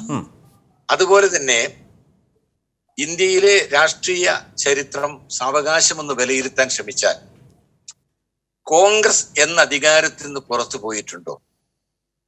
അന്നെല്ലാം ഈ രാജ്യത്ത് അധികാരത്തിൽ വന്നത് ഒന്നുകിൽ BJPയോ അല്ലെങ്കിൽ BJP പിന്തുണയ്ക്കുന്ന ഒരു കക്ഷിയോ ആണ്. അപ്പൊ ഈ കോൺഗ്രസിനെ അധികാരത്തിൽ എത്തിച്ചയിടത്ത് എങ്ങനെ BJP വന്നു സാർ? നമ്മുടെ സമീപകാല വിഷയങ്ങളൊന്നും മധ്യപ്രദേശിൽ അങ്ങനെയല്ലല്ലോ സ്ഥിതി. ശ്രീ KC അബു, നമ്മൾ അത്ര പഴയ ചരിത്രത്തിലേക്ക് പോവണ്ട. മധ്യപ്രദേശിൽ ജനങ്ങൾ തെരഞ്ഞെടുത്തത് കോൺഗ്രസിനെ. ഇപ്പോൾ ഭരിക്കുന്നത് ആര്? CPM അവസരം നഷ്ടപ്പെടുത്തിയ പാർട്ടിയാണ്. സർ, നമ്മുടെ നിയമസഭാ തെരഞ്ഞെടുപ്പിന്റെ ഒരു പശ്ചാത്തലത്തിലേക്ക് ഒന്ന് വരൂ പ്ലീസ്. ഒരു ഉപാധിയുമില്ലാതെ പിന്തുണ നൽകാൻ തയ്യാറായ ഒരു ഘട്ടമുണ്ടായിരുന്നു. എന്റെ ചോദ്യം ദയവായി ഒന്ന് ശ്രദ്ധിച്ച് ശ്രീ KC അബു. CPMന്റെ നേതൃത്വം അത് അനുവദിച്ചില്ല. ശരി, അതൊരു ഹിമാലയ നിയമസഭാ തെരഞ്ഞെടുപ്പിൽ ശ്രീ KC അബു, ഞാൻ പറയുന്നത് കേൾക്കുന്നുണ്ടോ? നിയമസഭാ തെരഞ്ഞെടുപ്പിൽ പല മണ്ഡലങ്ങളിലും യെച്ചൂരിയെ ഞങ്ങൾ പിന്തുണയ്ക്കാമെന്ന് പറഞ്ഞു, ഒരു ഉപാധിയുടെ പേരിൽ നിരുപാധികമായി. പക്ഷെ CPM അതിന് പച്ചക്കൊടി കാണിച്ചില്ല. ഞാനത് ആദ്യവും പറഞ്ഞു. താങ്കളുടെ വിശദീകരണം മുഖവിലേക്ക് എടുക്കുന്നു. നമ്മുടെ വിഷയത്തിലേക്ക് വരൂ. നിയമസഭാ തെരഞ്ഞെടുപ്പിൽ സ്ഥാനാർത്ഥി നിർണയത്തിലൂടെ ബി ജെ പി രണ്ടാമതെത്തുന്നതിനും യു ഡി എഫ് മൂന്നാമത് പോകുന്നതിനും കേരളത്തിലെ പല നിയമസഭാ മണ്ഡലങ്ങളും സാക്ഷ്യം വഹിക്കുമോ? കഴിഞ്ഞ തവണ നേമത്തായിരുന്നു അത് കണ്ടതെങ്കിൽ ഇത്തവണ പലയിടത്തും അതിന് യു ഡി എഫ് വഴിയൊരുക്കിയോ? എൻ്റെ ചോദ്യം അതാണ്. കോലീബി എന്നൊക്കെ നിങ്ങൾ പറഞ്ഞു. 991 വടകരയിൽ ഞാൻ നിയമസഭാ സ്ഥാനാർത്ഥിയാണ്. അന്ന് പാർലമെന്റിലേക്ക് മത്സരിച്ചിരുന്നത് അഡ്വക്കേറ്റ് രത്നസിംഗ് ആയിരുന്നു. അദ്ദേഹം അടിയുറച്ച കോൺഗ്രസ്സുകാരനാണ്. അതൊക്കെ ചരിത്രം എല്ലാവർക്കും അറിയാവുന്ന കാര്യമാണ്, അതിലൊന്നും തർക്കമില്ലല്ലോ. വടകരയിൽ ഒരു കോലീബി ബന്ധം എന്നൊക്കെ പറഞ്ഞാൽ ആടിനെ പട്ടിയാക്കുന്ന പ്രചരണമാണ്. എന്റെ ശ്രീ കെ സി അബു, ഞാൻ പറയുന്നത് താങ്കൾക്ക് കേൾക്കാൻ കഴിയുന്നുണ്ടോ? ശ്രീ കെ സി അബു, കേൾക്കാം. ആ കോലീബിയുടെ അന്നത്തെ ആവിർഭാവത്തെക്കുറിച്ചല്ലല്ലോ ദയവായി നമ്മുടെ ചർച്ച. ഒ രാജഗോപാൽ ഇന്ന് അനുഭവത്തിൽ നിന്നൊന്നു പറഞ്ഞു, അതിൻ്റെ വെളിപ്പെടുത്തലിനെ കുറിച്ച് ഞാൻ ആദ്യം താങ്കളോട് ചോദിച്ചു. എൻ്റെ രണ്ടാമത്തെ ചോദ്യം ഇതാണ്. ഈ തെരഞ്ഞെടുപ്പിൽ ഇപ്പോഴത്തെ സാഹചര്യത്തിൽ പലയിടങ്ങളിൽ നിന്നും ഈ നിരീക്ഷണം വരുന്നുണ്ട്. സ്ഥാനാർത്ഥി നിർണയം കൊണ്ട് പല മണ്ഡലങ്ങളിലും യു ഡി എഫ് മൂന്നാമതാവുകയും ബി ജെ പി രണ്ടാമതാവുകയും ചെയ്യും. ശ്രീ കെ സി അബു, ഇത്തവണ ഏറ്റവും മികച്ച ഭിന്നബിലിറ്റി മാത്രമാണ് സ്ഥാനാർത്ഥി നിർണയത്തിൽ കോൺഗ്രസ് പ്രാധാന്യം കൊടുത്തൊരു കാര്യം. ഏറ്റവും വിജയസാധ്യതയുള്ള പ്രഗത്ഭരായ ആളുകളെയാണ് സ്ഥാനാർത്ഥി പട്ടികയിൽ ഉൾപ്പെടുത്തിയത്. 70-നും 60-നും 70-നും ഇടയിൽ പ്രായമുള്ള 15 പേര്, 70-ന് മുകളിൽ പ്രായമുള്ളവർ 3 പേർ മാത്രമേ ഉള്ളൂ. ബാക്കിയെല്ലാം ചെറുപ്പക്കാരാണ്, യുവാക്കളാണ്. യുവാക്കൾക്കും ചെറുപ്പക്കാർക്ക്, സ്ത്രീകൾക്കൊക്കെ പണ്ടെന്നത്തതിനേക്കാളും പ്രാതിനിധ്യം നൽകിയ ഒരു സ്ഥാനാർത്ഥി പട്ടികയാണ് കോൺഗ്രസ് പ്രസിദ്ധീകരിച്ചിട്ടുള്ളത്. പിന്നെ കോൺഗ്രസ് സ്ഥാനാർത്ഥി പട്ടിക പ്രഖ്യാപിക്കുമ്പോ സ്ഥാനാർത്ഥിയാവണം എന്ന് പല ആളുകളും ആഗ്രഹിക്കാം. എല്ലാവർക്കും കാൻഡിഡേച്ചർ കൊടുക്കാൻ കഴിയില്ല. ഏറ്റവും ഭിന്നബിലിറ്റിയുള്ള, ചാൻസ് ഉള്ള, അതിന് സാധ്യതയുള്ള, ജനബന്ധമുള്ള ആളുകളെ സ്ഥാനാർത്ഥിയാക്കിയിരിക്കും. അപ്പോൾ കെ സുധാകരൻ പറയുന്നതോ? ഞങ്ങളുടെ ജില്ലയിൽ, എന്റെ ജില്ലയിൽ കുറ്റ്യാടി പ്രസിഡന്റ് കെ സുധാകരൻ പറയുന്നതോ വിജയസാധ്യത? സുധാകരൻ അദ്ദേഹത്തിന്റെ കോൺഗ്രസ് പാർട്ടി കമ്മ്യൂണിസ്റ്റ് പാർട്ടി പോലെയല്ല.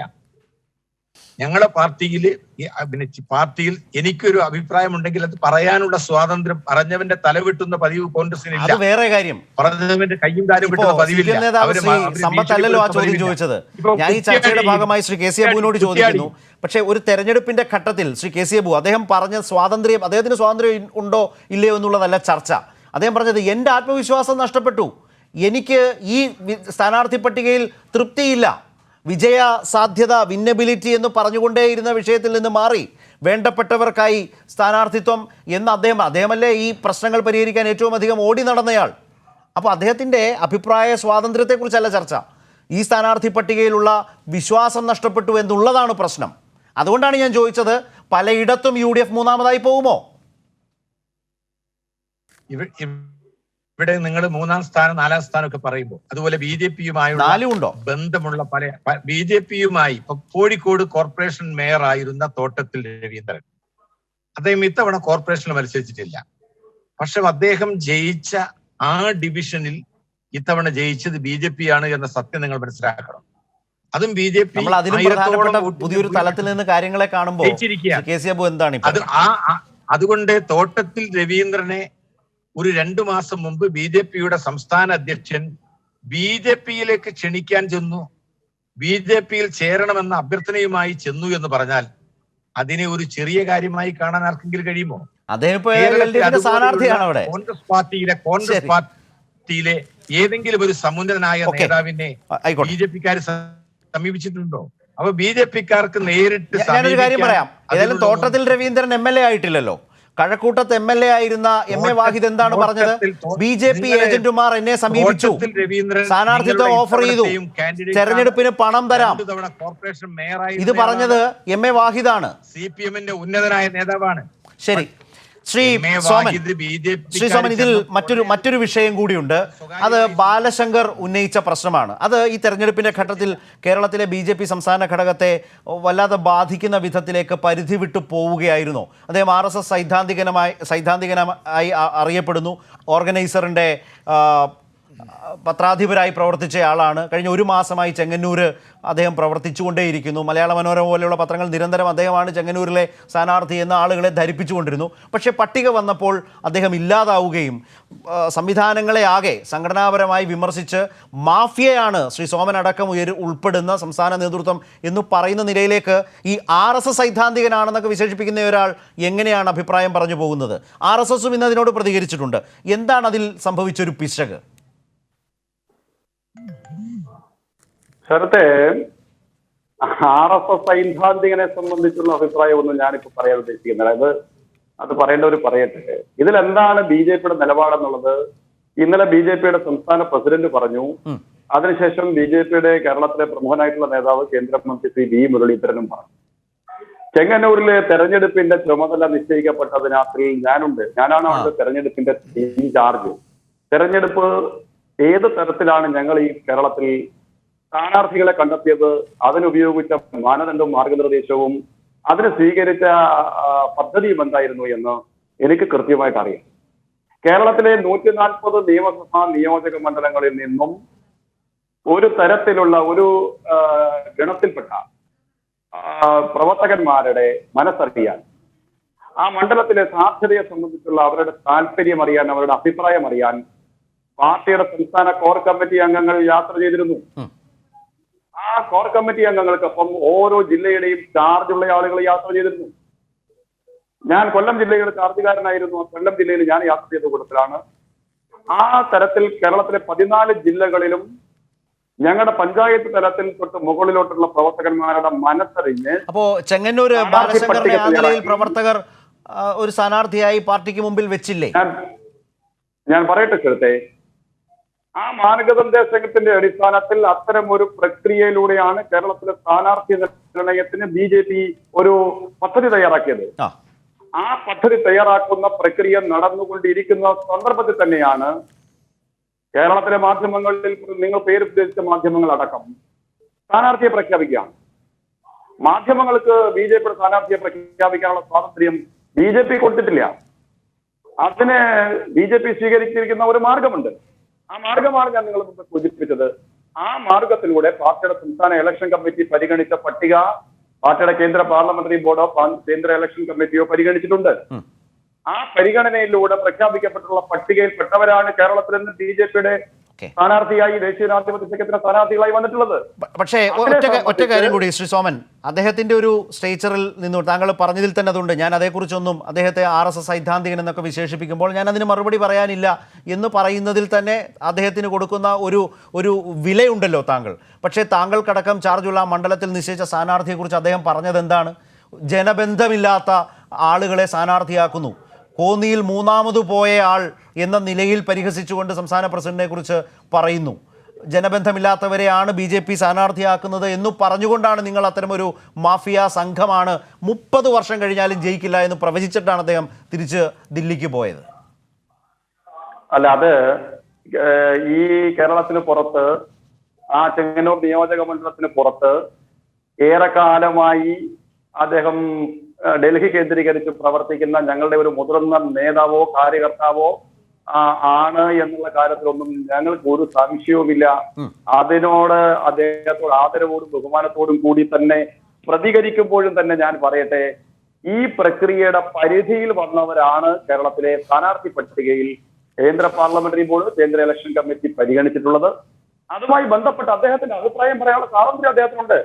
അദ്ദേഹത്തെ തിരുത്താനോ അദ്ദേഹത്തോട് ആ സാഹചര്യത്തെ സംബന്ധിച്ച് ചോദിക്കാനോ ബന്ധപ്പെട്ടവർ തയ്യാറാവും. അത് ആ വഴിക്ക് നടക്കട്ടെ. ഒന്നും തന്നെ ചെങ്ങന്നൂരിലെ തെരഞ്ഞെടുപ്പ് പ്രവർത്തനത്തെ ബാധിക്കത്തില്ല. നിങ്ങൾ ആലപ്പുഴയിലെ റിപ്പോർട്ടറോട് അല്ലെങ്കിൽ ചെങ്ങന്നൂരിൽ തരത്തിന് സ്വാതന്ത്ര്യമുള്ള മാധ്യമ പ്രവർത്തകരോട് BJPയുടെ സ്ഥാനാർത്ഥിയെ സംബന്ധിച്ചുള്ള പശ്ചാത്തലത്തിൽ ഒന്ന് അന്വേഷിച്ചിട്ട് സോമൻ, ഞാൻ ഇദ്ദേഹത്തെ പോലെ ഒരാൾ ഇങ്ങനെ പറഞ്ഞപ്പോൾ ആരാണ് BJPയുടെ അവിടുത്തെ സ്ഥാനാർത്ഥി എന്ന് അന്വേഷിച്ചപ്പോൾ ഞാൻ അതിശയിച്ചു പോയി. നിങ്ങളുടെ ജില്ലാ പ്രസിഡന്റ് ആണ് അവിടെ സ്ഥാനാർത്ഥി അല്ലേ? ശരത്തിന് തിരുത്തണമെന്ന് തോന്നിയല്ലോ. അല്ല, എന്റെ തിരുത്തലിന്റെ പ്രശ്നമല്ല. അദ്ദേഹത്തെ പോലെ ഒരാൾ പറയുന്നു BJPയുടെ സ്ഥാനാർത്ഥി ഒരു ജനബന്ധവുമില്ലാത്ത ഒരാളാണെന്ന് പറയുമ്പോൾ പിന്നെ അത് ആരാണെന്ന് അറിയാൻ ഒരു ആകാംക്ഷ ഉണ്ടാവും. ഞാൻ അന്വേഷിച്ചപ്പോൾ നിങ്ങളുടെ ജില്ലാ പ്രസിഡന്റാണ് ജില്ലാ പ്രസിഡന്റായിട്ടൊക്കെ ഇരിക്കുന്ന ആളുകൾ പൊതുപ്രവർത്തന രംഗത്തും രാഷ്ട്രീയ സംഘടനാ രംഗത്തൊക്കെ ഏത് പാർട്ടിയുടെ ആയാലും വളരെ സജീവമായി നിൽക്കുന്ന ആളല്ലേ എന്ന് ഞാൻ ചിന്തിച്ചു പോയി. ഞാൻ പറഞ്ഞു എന്ന് മാത്രം. ഇവിടെ അദ്ദേഹത്തിന്റെ സ്വാതന്ത്ര്യം അദ്ദേഹം പ്രയോഗിക്കട്ടെ. അദ്ദേഹത്തെ സംബന്ധിച്ച് കൃത്യമായ മറുപടി ബി.ജെ.പിയുടെ സംസ്ഥാന അധ്യക്ഷൻ കൊടുത്തിട്ടുണ്ട്. ബി.ജെ.പിയുടെ കേരളത്തിലെ തലമുതിർന്ന നേതാക്കന്മാരിൽ ഒരാളായിട്ടുള്ള കേന്ദ്രമന്ത്രി ശ്രീ വി മുരളീധരനും ആ മറുപടി അദ്ദേഹത്തിന് കൊടുത്തിട്ടുണ്ട്. അത് തൃപ്തികരമാണ് എന്നാണ് എനിക്ക് തോന്നുന്നത്. ഇന്നിപ്പോൾ ഒ രാജഗോപാലും ഈ നിലയിൽ ശ്രീ സമ്പത്ത് അതുപോലെ ബാലശങ്കർ വളരെ വലിയൊരു സാഹസം കൂടി അതിനൊപ്പം പറഞ്ഞു വെച്ചുകൊണ്ടാണ് മുമ്പ് പറഞ്ഞതുപോലെ ഇപ്പോൾ അദ്ദേഹത്തെ മലയാള മനോരമ വളരെ വലിയ തോതിൽ ചെങ്ങന്നൂർ സ്ഥാനാർത്ഥിയാണ് എന്ന് നിരന്തരം പറഞ്ഞു ബോധ്യപ്പെടുത്താൻ ശ്രമിക്കുന്നു. ഒരു ഘട്ടത്തിൽ താങ്കൾ ഓർക്കുന്നുണ്ടാവും, കേരളത്തിലെ ബി.ജെ.പി. സംസ്ഥാന ഘടകത്തിൻ്റെ പ്രസിഡന്റായി അദ്ദേഹം വരാൻ പോകുന്നു എന്ന നിലയിലുള്ള വാർത്തകൾ വരുന്നു. ആ തരത്തിലേക്കുള്ള പ്രതീതി സൃഷ്ടിക്കൽ സംഭവിച്ചിട്ടുണ്ട്. ഇന്നിപ്പോൾ ഒ രാജഗോപാൽ പറഞ്ഞത് ഇന്നലെ ബാലശങ്കർ നേരത്തെ പറഞ്ഞൊരു കാര്യം ഇതിനോടൊപ്പം തന്നെ അതാണ് ഞാൻ നേരത്തെ സാഹസം എന്ന് പറഞ്ഞു. LDF-മായി വോട്ട് കച്ചവടം എന്നൊരു ആരോപണം കൂടി ചേർത്ത് വെച്ചാണ് CPM BJP എന്ന നിലയിലാണ് ആരോപണം. ഒരു വരിയിൽ ആ ആരോപണം ഉന്നയിച്ചതിനപ്പുറത്തേക്ക് ആ ദീർഘമായ ഇൻ്റർവ്യൂ മലയാള മനോരമ നൽകുമ്പോൾ പോലും അതിലെവിടെയെങ്കിലും അതിനെ സാധൂകരിക്കുന്ന ഏതെങ്കിലും നിലയിലേക്ക് ബാലശങ്കറിന് പോകാനായിട്ടില്ല. പക്ഷേ അദ്ദേഹത്തിൻ്റെ അനുമാനത്തിൽ ഉറച്ചു നിന്നുകൊണ്ടാണ് ഒരു നിലപാട് സ്വീകരിച്ചത്. അത് CPM മറുപടി പറയേണ്ടതായ, CPM-നെ കൂടി ബന്ധപ്പെടുത്തി പറഞ്ഞതുകൊണ്ട് പറയേണ്ടതായ ഒരു പ്രശ്നം ശ്രീ സമ്പത്ത് നിങ്ങൾക്ക് മുമ്പിലില്ലേ? ശരത്ത് ചോദിച്ച ചോദ്യം വളരെ പ്രസക്തമായൊരു ചോദ്യമാണ് ഇന്നത്തെ രാഷ്ട്രീയ സാഹചര്യത്തിൽ, പ്രത്യേകിച്ചും ഈ നിയമസഭാ തെരഞ്ഞെടുപ്പ് നടക്കുമ്പോൾ. ഇപ്പോൾ എൻ്റെ മുന്നിൽ ഞാൻ നേരത്തെ ഉയർത്തിക്കാട്ടിയത് മലയാള മനോരമ അവരുടെ ആ പ്രസാധക കുടുംബത്തിൽ നിന്ന് പ്രസിദ്ധീകരിക്കുന്ന ദി വീക്ക് എന്ന ഇംഗ്ലീഷ് വാരികയാണ് ഞാൻ നേരത്തെ ഉയർത്തിക്കാട്ടിയത്. അപ്പോൾ ഇത് ഏറ്റവും ഒടുവിലായി പുറത്തിറങ്ങിയ ദ വീക്കിൻ്റെ പുതിയ പതിപ്പാണ്. എ ഡേറ്റ് വിത്ത് ഹിസ്റ്ററി എന്ന പേരിൽ അതിൽ കേരള പോൾസ് അത് സംബന്ധിച്ച് ഒരു സമഗ്രമായ ഇൻ്റർവ്യൂ എല്ലാം ചിത്തര പോളാണ് അത് നടത്തിയിട്ടുള്ളത്. കേരളത്തിൻ്റെ മുഖ്യമന്ത്രി സഖാവ് പിണറായി വിജയനുമായും അതുപോലെ തന്നെ മുൻ മുഖ്യമന്ത്രി ശ്രീ ഉമ്മൻചാണ്ടിയുമായും BJP-യുടെ സംസ്ഥാന president Shri K. സുരേന്ദ്രനുമായും Shri ചിത്തര Paul ഇത് ശ്രീമതി ചിത്ര പോൾ ഇത് ഈ ഒരു ഇൻ്റർവ്യൂ നടത്തിയിട്ടുണ്ട്. അതിൽ അവരൊരു ചോദ്യം മുഖ്യമന്ത്രിയോട് സഖാവ് പിണറായി വിജയനോട് ചോദിച്ചിട്ടുള്ളത് ചോദ്യം ഇതാണ്: The LDF seems confident of a second term, something which has not happened in Kerala's recent history. What gives you this confidence? അങ്ങനെയാണ് ആ ഇൻ്റർവ്യൂ ആരംഭിക്കുന്നത്. ഞാനത് മുഴുവൻ വായിക്കാനല്ല. സഖാവ് പിണറായിയുടെ ഒരു മറുപടി ഇതിൻ്റെ അവസാനം, അതാണ് അതിൻ്റെ കൺക്ലൂഷനായി അവർ കൊടുത്തിട്ടുള്ളത്.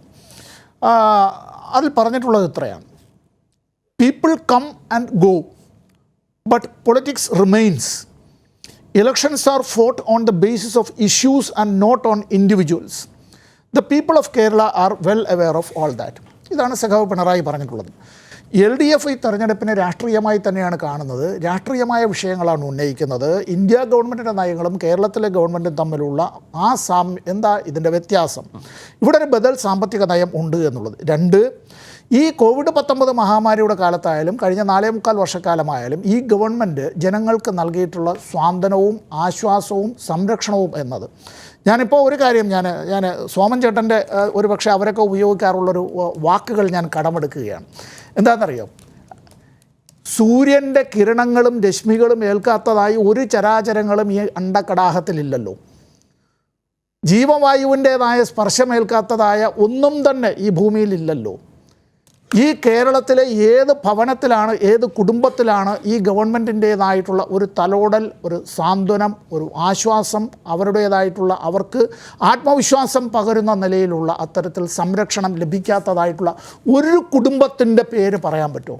നമ്മുടെ ഈ ചർച്ചയിൽ പങ്കെടുക്കുന്നവരോ ഇത് കേട്ടുകൊണ്ടിരിക്കുന്ന 10,000-കണക്കിന് ആളുകളുടെയോ രാഷ്ട്രീയമായ അഭിപ്രായ വ്യത്യാസവും മറ്റു കാര്യങ്ങളും എല്ലാം ഉണ്ടാവാം.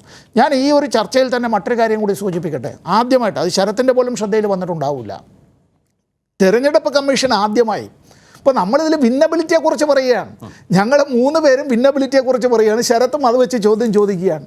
തെരഞ്ഞെടുപ്പ് കമ്മീഷന് വിന്നബിലിറ്റി ഒന്നും അല്ല പ്രശ്നം.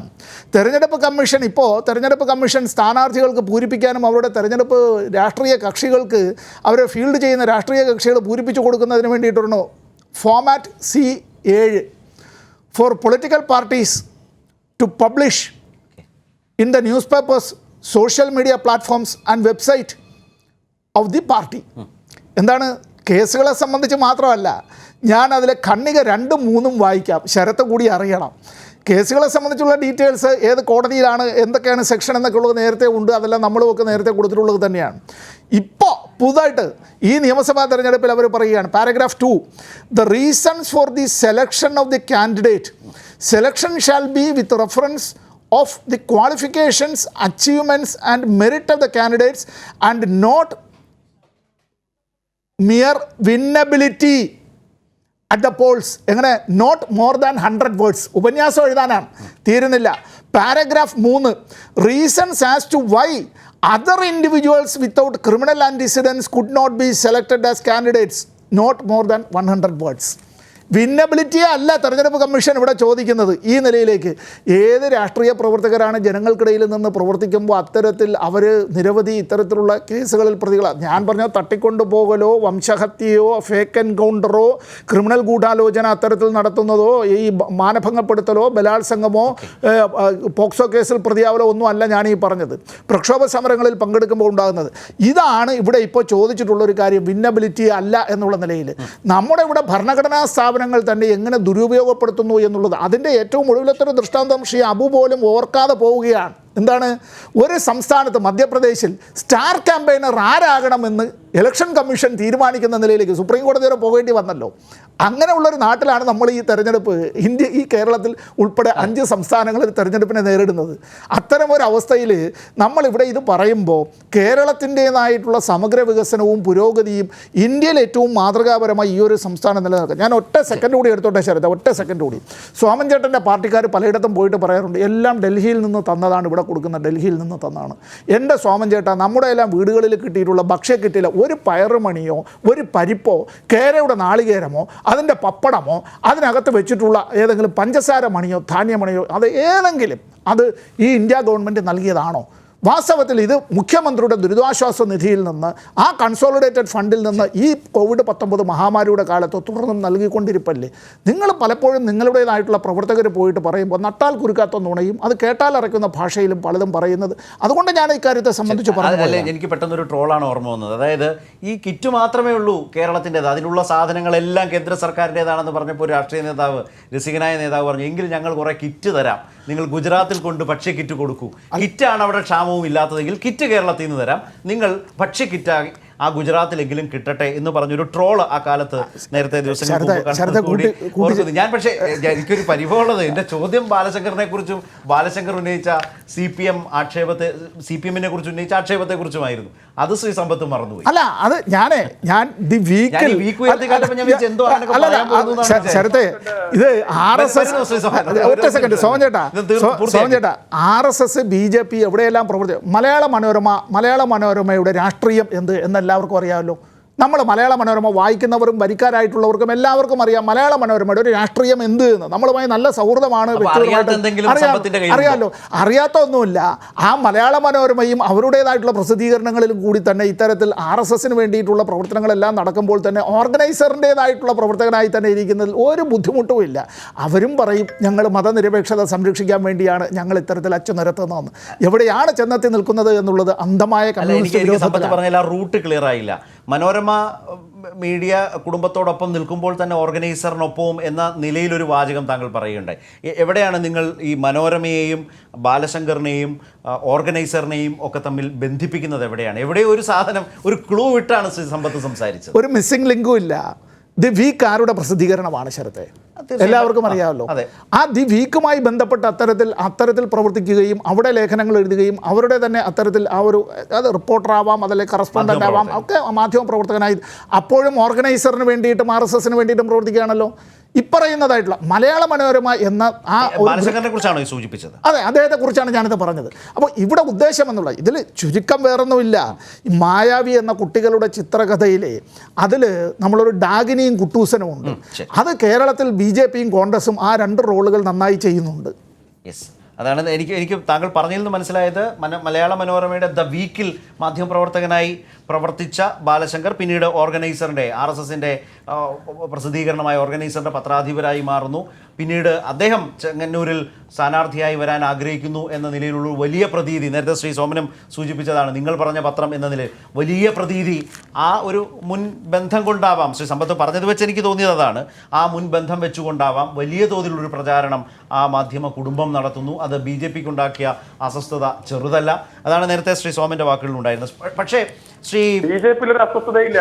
BJP-ൽ അസ്വസ്ഥതയുണ്ടെന്ന് ചേർത്ത് സ്ഥാപിക്കാൻ ശ്രമിക്കല്ലേ? അത് നിങ്ങളുടെ അസ്വസ്ഥതയാണ്. അല്ല, വി മുരളീധരൻ പറഞ്ഞത് സീറ്റ് കിട്ടാത്തതിന്റെ നിരാശയാണ് അദ്ദേഹത്തിനെന്നാണ്. ആ നിരാശപ്പെട്ട ഒരു മനുഷ്യൻ ഒരു വലിയ കേഡർ സ്വഭാവമുള്ള ഒരു സംഘടനാ സംവിധാനത്തെ കടന്നാക്രമിക്കുകയാണ് ചെയ്തത്. ശ്രീ സോമൻ, നിങ്ങളെയൊക്കെ മാഫിയ സംഘം എന്ന് വിളിച്ചില്ലേ അദ്ദേഹം? ഒരു ഭാഗത്ത് ആരാണ് അദ്ദേഹം? RSSന്റെ സൈദ്ധാന്തികൻ. അദ്ദേഹം BJP-യുടെ കേരള ഘടകത്തെക്കുറിച്ച് പറയുന്നു മാഫിയ സംഘം. അത് കടന്നാക്രമിക്കലല്ലാതെ മറ്റെന്താണ്? അദ്ദേഹത്തിന്റെ അഭിപ്രായമാണ്. അത് നിങ്ങൾ തെരഞ്ഞെടുപ്പ് റിസൾട്ട് ചെങ്ങന്നൂരിൽ വരുമ്പോ നിങ്ങൾക്ക് കാണാനായിട്ട് സാധിക്കും. നമ്മൾ തെരഞ്ഞെടുപ്പ് റിസൾട്ടിന് ശേഷവും ഈ മാധ്യമവുമായിട്ട് നമ്മൾ ചർച്ചയ്ക്ക് വരുമല്ലോ, വരും. അപ്പൊ ജനങ്ങൾ വിലയിരുത്തട്ടെ. ബാലശങ്കറിന്റെ അഭിപ്രായം, ബഹുമാനായ ബാലശങ്കറിന്റെ അഭിപ്രായം ചെങ്ങന്നൂരിലെ ജനതയുടെ വിലയിരുത്തലിന് വേണ്ടിയിട്ട് വിടുകയാണ്. അത് ആ സമയത്ത് നമുക്ക് ചർച്ച ചെയ്യാം. കിറ്റിനെ കുറിച്ച് പറയുന്ന സമയത്ത് ഞാൻ എനിക്കൊരു സെക്കൻഡ് സമയം തരണം. ഈ ഭക്ഷ്യധാന്യ വിതരണത്തിന്റെ ചുമതലയും അതിന്റെ അധികാരവും ഒക്കെ എന്നാണ് കേരളത്തിലെ സംസ്ഥാന ഗവൺമെന്റ് കിട്ടിയതെന്നെ സംബന്ധിച്ച് എനിക്കറിയില്ല. ഇവിടെ അടച്ചിടൽ കാലമുണ്ടല്ലോ, ആ അടച്ചിടൽ കാലഘട്ടത്തിൽ ഒരാളും പട്ടിണി കിടക്കാൻ പാടില്ല എന്ന് കരുതുന്ന ഒരു പ്രധാനമന്ത്രി ഉണ്ടായിരുന്നു. ആ പ്രധാനമന്ത്രി കൊടുത്തിട്ടുള്ള ഭക്ഷ്യധാന്യ സഹായമുണ്ടല്ലോ, ആ സഹായം കാണാതെ പോവാണോ? അത് ഞങ്ങൾ വീടുകളിൽ പറയുന്നതിൽ ബഹുമാനനായ സമ്പത്ത് എന്തിനാണ് അസ്വസ്ഥതപ്പെടുന്നത്? ഇന്ത്യയിലെ മറ്റു പ്രദേശങ്ങളിൽ ദാരിദ്ര്യവും പലായനവും നമ്മൾ കണ്ടത് മറക്കരുത് ശ്രീ സോമൻ. എന്റെ ശരത്തെ, കേരളത്തിന് കൊടുക്കുന്ന കോവിഡ് വാക്സിൻ ഫ്രീ ആയി കേന്ദ്രം കൊടുക്കുന്നത് കേരളത്തിൽ സൗജന്യമായി സംസ്ഥാന സർക്കാർ കൊടുക്കും. കേരളം പ്രഖ്യാപിച്ചതിന് ശേഷമാണ് കേന്ദ്രം പോലും പറഞ്ഞത്. ആനുപാതികമായ സൗജന്യം എന്ന് കേന്ദ്രം പോലും പറഞ്ഞത് കേരളം പറഞ്ഞതിന് ശേഷമാണ്. എന്റെ പൊന്ന സോമൻ ചേട്ടാ, ഈ കേര വെളിച്ചെണ്ണ പോലും അങ്ങനെ അവിടെ നിന്നാണ് തരുന്നത് എന്ന് അങ്ങ് പറയുന്നുവെങ്കിൽ, കേര വെളിച്ചെണ്ണയെ നാളികേര എണ്ണ ഉണ്ടല്ലോ, കേരളത്തിലെ ആ കേര പോലും അവിടെ നിന്നാണ്, ആ ഔദാര്യം കൊണ്ടാണ് എന്ന് നിങ്ങൾ പറഞ്ഞാൽ, പ്രാണവായുവും അവിടെ നിന്നുള്ള ഔദാര്യവും ശുദ്ധജലവും അവിടെ നിന്നുള്ള ഔദാര്യവും ജീവിതം ഔദാര്യം പോലെയാണ്. കേരളം ഇന്ത്യയുടെ പുറമ്പോക്കലല്ല ചേട്ടാ. ഒറ്റ നിമിഷം കേരളം കണ്ടെത്തിയില്ലേ? അതിനെക്കുറിച്ച് എന്താണ് പറയാനുള്ളത്? അങ്ങ് കൊടുത്ത, അങ്ങ് അവകാശപ്പെടുന്ന പപ്പടവും പല ഭക്ഷ്യസാധനങ്ങളും ഭക്ഷണയോഗ്യമല്ല, ഗുരുതരമായ ആരോഗ്യ പ്രശ്നങ്ങൾ ഉണ്ടാക്കുന്നതാണ് എന്ന് കണ്ടെത്തിയതാരാണ്? അത് കേരളം ചർച്ച ചെയ്തല്ലേ? കേരളം ആശങ്കപ്പെട്ടതല്ലേ? അതിന്റെ ഉത്തരവാദിത്വം അങ്ങ് ഏറ്റെടുക്കുമോ? ശ്രീ സമ്പത്ത് പൂർത്തിയായിക്കോളൂ. അദ്ദേഹത്തിന്റെ ചോദ്യവും വിമർശനവും ചുരുക്കം ഇത്രയേ ഉള്ളൂ. പിണറായി വിജയൻ കിറ്റ് കൊടുത്താൽ നരേന്ദ്രമോദി അടുക്കള പൂട്ടിക്കും. ഇത്രയേ ഉള്ളൂ, വേറെ പ്രത്യേകിച്ചൊന്നുമില്ല. ഏതായാലും അതൊക്കെ ജനം വിലയിരുത്തുന്ന മറ്റൊരു തെരഞ്ഞെടുപ്പ് കൂടി. ഞാനത് പറയുന്നത് ഒരു തദ്ദേശ തെരഞ്ഞെടുപ്പ് കഴിഞ്ഞു എന്നതുകൊണ്ടുകൂടിയാണ്. വളരെയധികം നന്ദി ശ്രീ സോമൻ, BJP നേതാവ്, അതുപോലെ തന്നെ കോൺഗ്രസ് നേതാവ് ശ്രീ KC അബു, CPIM നേതാവ് ഡോക്ടർ A സമ്പത്ത് ഞങ്ങളുമായി സഹകരിച്ചതിനും ഈ തെരഞ്ഞെടുപ്പിൻ്റെ ഇന്നത്തെ പൊതുരാഷ്ട്രീയത്തിൽ നിറഞ്ഞ ചില വിഷയങ്ങളെ മുൻനിർത്തിയുള്ള ഈ ചർച്ചയ്ക്ക് ഞങ്ങൾക്കൊപ്പം സഹകരിച്ചതിന്.